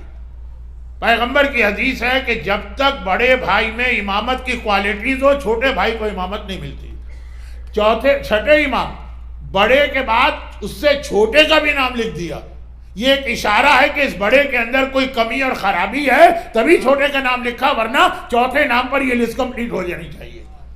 میں موسیٰ کاظم کی امامت کا کلمہ پڑھتا ہوں اور پھر فوراً وہاں سے مدینے آ کے ام حمیدہ کو پرسا دیا, 7ویں امام کے ہاتھ پر بیعت کی. صحیح امام کو پہچان. اب سنیے وہ جملہ جو ہسٹری, مور دین 60% شیعہ بہہ گئے اور عبداللہ کو جو بڑے بھائی تھے ان کو امام مان لیا. ابو بصیر نے صحیح امامت کو پہچان لی. مومن میں اتنی کوالٹی ہونا چاہیے, اتنی نالج اور اتنی سمجھ. تب وہ اپنے زمانے کے امام کو پہچانے گا۔ تو خیبر کے یہودیوں کی بیسک مسٹیک یا فالٹ یہ تھا کہ دولت، آج بھی کتنے لوگ امام آئیں گے تو ہم ان کو ڈونیشن دے دیں گے، خود جاؤ گے امام کے ساتھ؟ نہیں، ہم تو لڑنے وڑنے والے آدمی آئے نہیں۔ خیر، کتنے ہی آج لوگ ہیں دولت امام کو دے دیں گے، اولاد امام کو دے دیں گے، بزنس بھی امام کو دے دیں گے، لیکن وہ نالج، وہ سمجھ جو اصل چیز۔ یہی وجہ ہے کہ کربلا کے میدان آقا حسین نے صرف ایک کو خط لکھ کے بلایا، لیکن یہ کہہ کے بلایا الی الرجل الفقیہ، اس کو بلا رہا ہوں جو فقیہ، دین کو سمجھتا۔ یہ نہیں کہا کہ اس کو بلا رہا ہوں جو بچپن کا دوست، جو میرا صحابی، جو میرے بابا کا شاگرد کا کرائیٹیریا جو ہے نا وہ نہ صحابیت ہے نہ دوستی ہے، دین کی سمجھ، اور یہ ہر مرد اور عورت کو بڑھانا۔ یہ کربلا کا سب سے بڑا میسیج ہے۔ چنانچہ ایک جملہ سن لیجئے اور میں مصائب کی طرف آ جاؤں، ایک جملہ خالی۔ ایک سوال اکثر یہ مجلسوں میں کیا جاتا ہے، عاشورہ غم کا زیادہ بڑا دن ہے، یعنی کائنات کی تاریخ میں سب سے بڑا دن۔ عاشورہ کے دن کربلا میں زائرین کی تعداد کم ہوتی ہے، 40 میں زیادہ ہوتی ہے۔ 40، ویسے بظاہر آپ دیکھیے تو 40 میں کوئی غم کا ایسا واقعہ پیش بھی نہیں آیا۔ جو کچھ واقعات ہیں یا کربلا میں ہیں یا کربلا سے شام تک جانے میں۔ 40 تو شام سے واپسی ہے، واپسی تو بڑی عزت، احترام، پروٹوکول کے ساتھ ہوئی، لیکن جو 40 کے اندر زائرین کا مجمع ہوتا ہے اس کے آدھے سے بھی کم عاشور کے دن ہوتا ہے۔ عاشور کے دن کربلا بھرا ہونا چاہیے، 40 کی طرح سے 20 ملین یا 30 ملین عاشور میں پہنچنا چاہیے۔ اس کی دو بہت مختصر وجوہات ہیں۔ پہلی وجہ تو یہ ہے کہ یہ آل محمد کا ایک طریقہ ہے کہ جو عزاداری ہے، صف عزا ہے، وہ ہر شہر میں اپنی جگہ بپا کی جائے۔ کربلا کی وجہ سے شہروں کی اور گاؤں کی عزاداری کو نقصان نہیں پہنچ رہا ہے۔ اب یہ جملے کے پیچھے بہت بڑی فلسفی، اگر سب لوگ چلے جائیں گے، جیسے میں مجلسیں پڑھتا ہوں، مجھے پتا صدام کے بعد جب سے 40 کی زیارت شروع ہوئی، 40 کے عشرے میں مجمع کتنا کم رہ گیا۔ پہلے 10 دن کی عزاداری صرف کربلا میں نہیں ہونا چاہیے، ہر گاؤں میں، ہر قصبے میں، ہر دیہات میں، ہر شہر میں، ہر بستی میں ہونا چاہیے۔ اور دوسری بات یہ ہے کہ عاشورہ بظاہر لفظ یاد رکھیے گا، بظاہر، آپ لوگوں کی اردو اگر کمزور ہے تو میں مار کھا جاؤں گا۔ بظاہر یزید کی فتح کا دن ہے اور 40 حسین کی فتح کا دن ہے۔ بھئی عاشور کے دن تو لگا یزید جیت گیا، سارے حسین کے مردوں کو مار دیا گیا، عورتوں کو قیدی بنا لیا گیا، اور بڑی ذلت اور رسوائی کے ساتھ اس قافلے کو لے کے چلا۔ تبھی تو اس نے اگلے دن 11 محرم کو عید ڈکلیئر کی تھی کوفے میں۔ عید کب ڈکلیئر کی جاتی ہے؟ جب وکٹری ہوتی ہے نا۔ عاشور وہ وکٹری۔ 40 کس کا نام؟ 40 نام ہے کہ یزید خود اپنی شکست مان رہا ہے اور پورے پروٹوکول کے ساتھ ہاتھ جوڑ کے معافی مانگ کے اہل بیت کو اسی کربلا میں بھجوا رہا۔ تو اصل میں حسین کی کامیابی کا اعلان 40 کا دن۔ آئیے زیارت 40 جو مومن کی پہچان، اس کا میں نے کہا صرف ایک جملہ کہوں گا، یہ ایک جملہ زیارت 40 کے پہلے پیراگراف میں ایک جملہ، آئے خدا میں گواہی دیتا ہوں آقا حسین نے اپنے پورے گھر کو قربان کیا، خود اپنی جان دی۔ بذلا مہجتی، حسین نے اپنے آپ کو، کل عاشور کا دن حسین کی قربانی کا دن ہے نا۔ اب وہ جملہ سنیے جو اس زیارت میں ہے جسے مومن کی پہچان کہا گیا۔ میں اس بحث میں پڑھے بغیر کہ زیارت 40 مومن کی پہچان ہے، زیارت کرنا کہ زیارت پڑھنا، اس بحث میں پڑھے بغیر ایک جملہ سے، کل حسین کی وہ قربانیاں ہیں جن کا تذکرہ زیارت 40 میں، اور کیا ہے؟ لِيَسْتَنْقَذَ عِبَادَكَ مِنَ الْجِهَادِ، حسین کا پورا جہاد۔ صادق حسن کیا اہمیت رکھتے ہیں کہ حسین کے جہاد کی سمری آپ کے سامنے پیش کریں۔ بڑے سے بڑا عالم بھی کوئی حیثیت نہیں رکھتا، لیکن خود امام معصوم بتا رہے آقا حسین نے قربانی دی تاکہ تیرے بندوں کو جہالت سے نکالا جائے، اگنورنس سے نکالا جائے، معرفت دی جائے، علم دیا جائے۔ جو آج کی مجلس کا موضوع، جو خیبر کے یہودیوں کی سب سے بڑی غلطی، جو امام زمانہ کو پہچاننے میں شیعوں کی سب سے بڑی کوتاہی ہو، ابو بصیر کی طرح سے نالج ہو، سلمان فارسی کی طرح سے نالج ہو، تب امام کو آپ پہچانیں گے۔ ورنہ امام کو ظاہر ہونے کے بعد پہلی مخالفت ہماری طرف سے ہوگی، اور پھر جب حکومت قائم ہوگی تو تقوی اور عدل وہ بات کا مرحلہ۔ لیکن یہ والی چیز کہ معاشرے کو کیا جملہ ہے، لِيَسْتَنْقَذَ عِبَادَكَ، تیرے سارے بندوں کو حسین نے اگنورنس اور جہالت سے نکالا، یعنی وہی بات جہاں سے مجلس شروع، پوری سوسائٹی کو انوالو ہونا۔ آپ حضرات عاشورے کے بعد کتنے سیشن رکھتے ہیں تفسیر قرآن کے، حدیث فہمی کے، دین فہمی کے، قرآن فہمی کے۔ کسی نے کہا کہ جعفری سینٹر اٹلانٹا میں 365 میں سے 200 دن نظر و نیاز و کھانا ہوتا، کھانا 200 دن ہوتا ہے، لیکن نالج کی سٹنگز کتنے دن ہوتی؟ جو پچھلے سال اور اس سال کتنا آپ نے اضافہ کیا اپنی معرفت کے اندر۔ یہ کربلا کا پیغام زیارت اربعین کے حوالے سے، کل قربانی دے رہے ہیں حسین، زیارت اربعین میں اسی قربانی کا ریفرنس آپ دے کے وجہ بتا رہے ہیں، اور یہی امام زمانہ کی سب سے بڑی خدمت ہے۔ لیکن اکیلا دکیلا نہیں، آپ گھر میں بیٹھ کر فیس بک کے اوپر یا واٹس ایپ پہ 2 مسئلے پڑھ لیجیے کافی نہیں ہے، پوری سوسائٹی کو انوالو کرنا، جیسے پیغمبر مردوں کو، عورتوں کو، بچوں کو، سب کو لے کے چلے، اور جیسے حسین میدان کربلا میں سب کو لے کے آئے۔ میدان کربلا میں مردوں کا بھی ایک رول ہے، میدان کربلا میں عورتوں کا بھی ایک رول ہے، میدان کربلا میں بچوں کا بھی ایک رول ہے، اور بچوں میں خاص طور پر اصغر کا رول ایسا کہ یزید کا بڑے سے بڑا فیور کرنے والا اس سوال کا جواب نہیں دے سکتا کہ 6 مہینے کے بچے کا قصور کیا تھا۔ جان بچانے کا ایک ہی طریقہ ہے، کبھی وہ شہادت کا انکار کر دیتے ہیں، لیکن یہ اس سوال کا جواب نہیں۔ احمد آباد کے جو پرانے مومنین ہیں ان کو پتا ہوگا ہندوستان میں کتنا بڑا نام تھا خطیب اعظم مرحوم مولانا غلام عسکری صاحب علی اللہ مقامہ۔ غلام عسکری صاحب وہ اکثر مصائب کا ٹکڑا پڑھتے تھے، وہاں سے اپنے موضوع میں رہتے ہوئے بات آگے بڑھا رہا ہوں۔ مصائب میدان کربلا میں حسین اپنے نانا کی سیرت کے مطابق مردوں کا ریپریزنٹیشن ہے، عورتوں کا بھی ہے، بچوں کا بھی ہے، خالی ریپریزنٹیشن نہیں ہے، ہر ایک کا ایک رول ہے، ہر ایک کی ضرورت ہے۔ عورتیں نہ ہو تو حسین کا جہاد انکمپلیٹ ہے، بچے نہ ہو تو حسین کا جہاد انکمپلیٹ ہے۔ مرحوم مولانا غلام عسکری صاحب اکثر یہ جملہ کہتے تھے کہ 28 رجب کو حسین کا قافلہ مدینے سے چل رہا،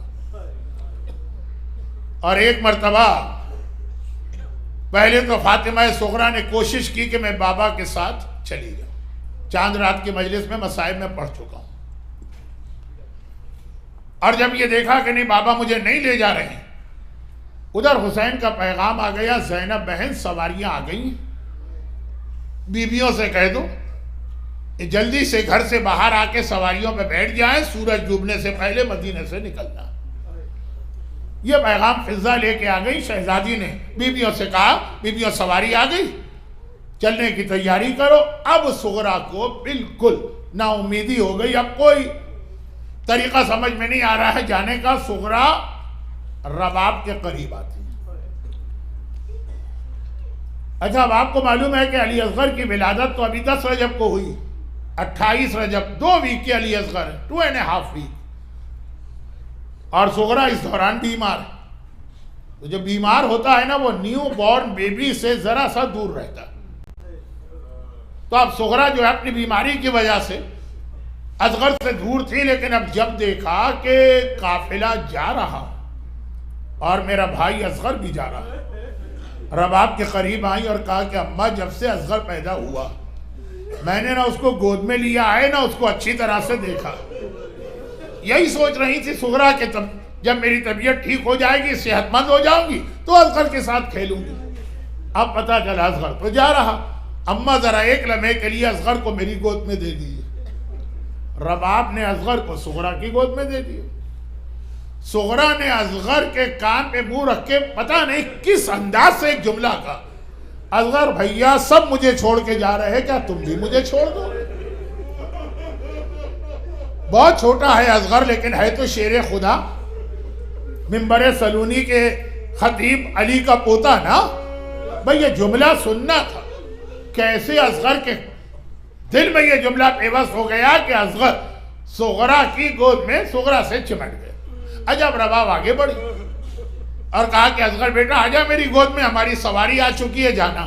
اصغر منہ پھیر کے صغرا کی گود میں منہ چھپائے۔ حسین کا پیغام آیا، دوسرا پیغام، زینب بہن دیر ہو رہی ہے، کوئی بیوی باہر نہیں نکلی۔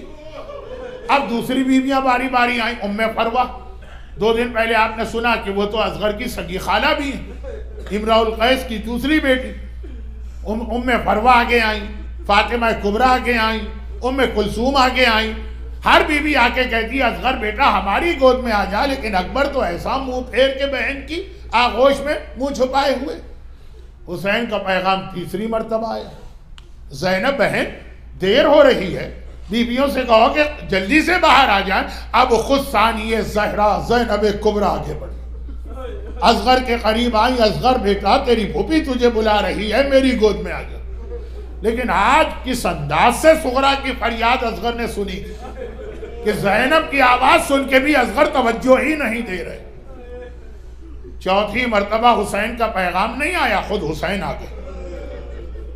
زینب بہن، زینب کون ہے؟ شریکت الحسین، ہر چیز میں حسین کی شریک۔ حسین نے کہا زینب تمہیں پتا ہے کتنی دیر ہو رہی، آخر یہ بیویاں باہر کیوں نہیں آ رہی؟ زینب نے کہا بھیا میں کیا کروں، اصغر نہیں مان رہا۔ اصغر صغرا کی آغوش چھوڑنے کو تیار نہیں، اصغر نہیں مان رہا۔ بھئی یہ سننا تھا، حسین آگے بڑھے۔ حسین نے باقی بیویوں کی طرح یہ نہیں کہا اصغر میری گود میں آ جا، صرف ایک جملہ کہا، اور یہ جملہ سننا ہے کہ اصغر گویا اچھل کے ایک مرتبہ بہن کی گود سے باپ کی گود میں آ گئے۔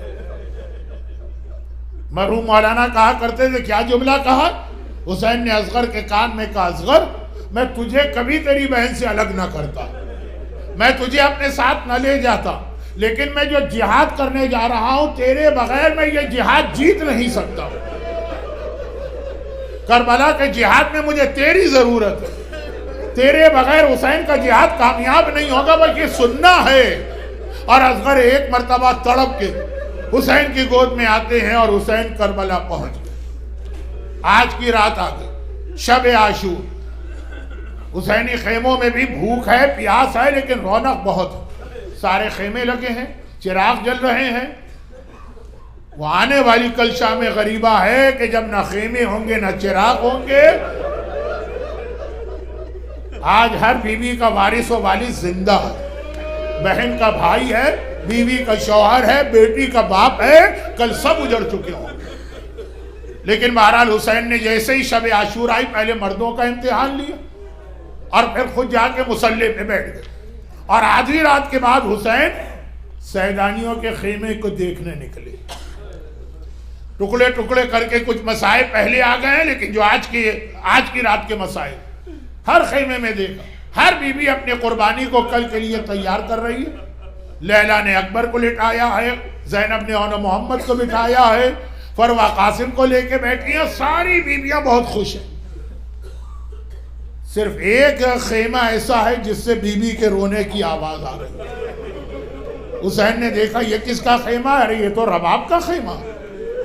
رباب کیوں رو رہی ہیں؟ حسین رباب کے خیمے میں داخل ہوئے، دیکھا اصغر کے گہوارے پہ سر رکھے ہوئے رباب رو رہی۔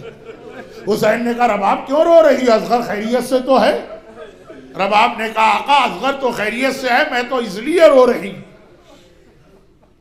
کہ اپنی بدقسمتی مجھے یاد آ رہی۔ مولا جب شادی ہو کے اس گھر میں آئی تو میں نے اپنے آپ کو کائنات کی سب سے خوش قسمت عورت سمجھا۔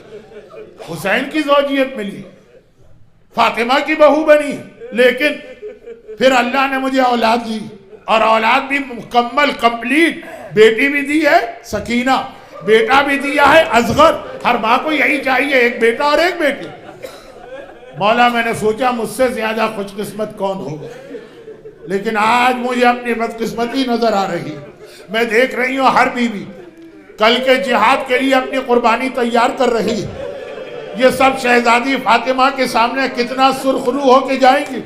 ہائے رباب کتنی بدقسمت ہے، بڑی اولاد لڑکی ہے، لڑکیاں مقتل میں جاتی نہیں ہیں، چھوٹی اولاد لڑکا ہے، لڑکا میدان میں جاتا ہے، مگر اتنا چھوٹا ہے کہ گھٹنوں کے بل بھی چل کے نہیں جا سکتا۔ مجھے نہیں معلوم آقا نے رباب کو کیا جواب دیا، ہم اور آپ ہوتے تو مل کے ایک جملہ کہتے نا، شہزادی رباب آپ یہ سمجھ رہی ہیں کہ آپ کی اولاد جہاد نہیں کرے گی؟ آپ کا اصغر تو ایسا جہاد کرے گا کہ دنیا عباس و اکبر کا جہاد بھول جائے گی، اور آپ کی سکینہ تو شام کے قید خانے میں ایسا جہاد کرے گی کہ نام یزید داخل دشنام ہو جائے گا۔ آپ کی دونوں اولادیں ایسا جہاد کریں گی کائنات میں کسی نے نہ کیا ہوگا۔ ذرا مجھے بتائیے، عباس کی شہادت پہ کیا یزیدی روئے؟ اکبر کی شہادت پر کیا یزیدی روئے؟ قاسم کے بدن کے ٹکڑوں پہ کیا یزیدی روئے؟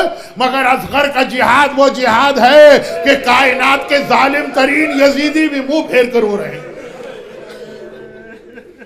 اور عاشور کی صبح آ گئی، حسین صبح سے شام تک لاشیں اٹھا رہے ہیں۔ یہ کل کے دن کے مصائب ہیں جو آپ سنیں گے۔ اور آخر میں وہ وقت آ گیا کہ حسین اکیلے رہ گئے، حسین تنہا رہ گئے، طلع زینبیہ پہ گئے، ناظرا یمینا و شمالا، ایک بار دائیں طرف دیکھا، ایک بار بائیں طرف دیکھا، آواز دی، حل من ناصر ینصرنا، حل من مغیث یغیثنا، ہے کوئی میرا مددگار؟ کہیں سے جواب تو نہیں آیا، خیموں سے بیویوں کے رونے کی آواز آنے لگی۔ حسین قلعے سے اتر کے خیموں میں گئے، کہا زینب ابھی میں زندہ ہوں، یہ بیویاں کیوں رو رہی؟ کہا بھیا ادھر آپ نے کہا حل من ناصر ینصرنا، ادھر اصغر نے اپنے آپ کو گہوارے سے زمین کربلا پہ گرا دیا۔ یاد دلا رہا ہوگا بابا، 28 رجب کو آپ یہ کہہ کے لائے تھے کربلا میں میں بھی جہاد کروں گا، ابھی اصغر زندہ ہے، ابھی مت کہنا حل من ناصر ینصرنا۔ اور حسین نے اصغر کو اٹھایا، فوج یزید کے سامنے لے کے آئے۔ جو جملے ہیں وہ آپ کو معلوم ہیں، ارے اس کی ماں کا دودھ سوکھ چکا ہے، تم میں ہے کوئی صاحب اولاد یا انسان جو آ کے اس بچے کو پانی پلائے؟ لشکر یزید منہ پھیر کے رو رہا۔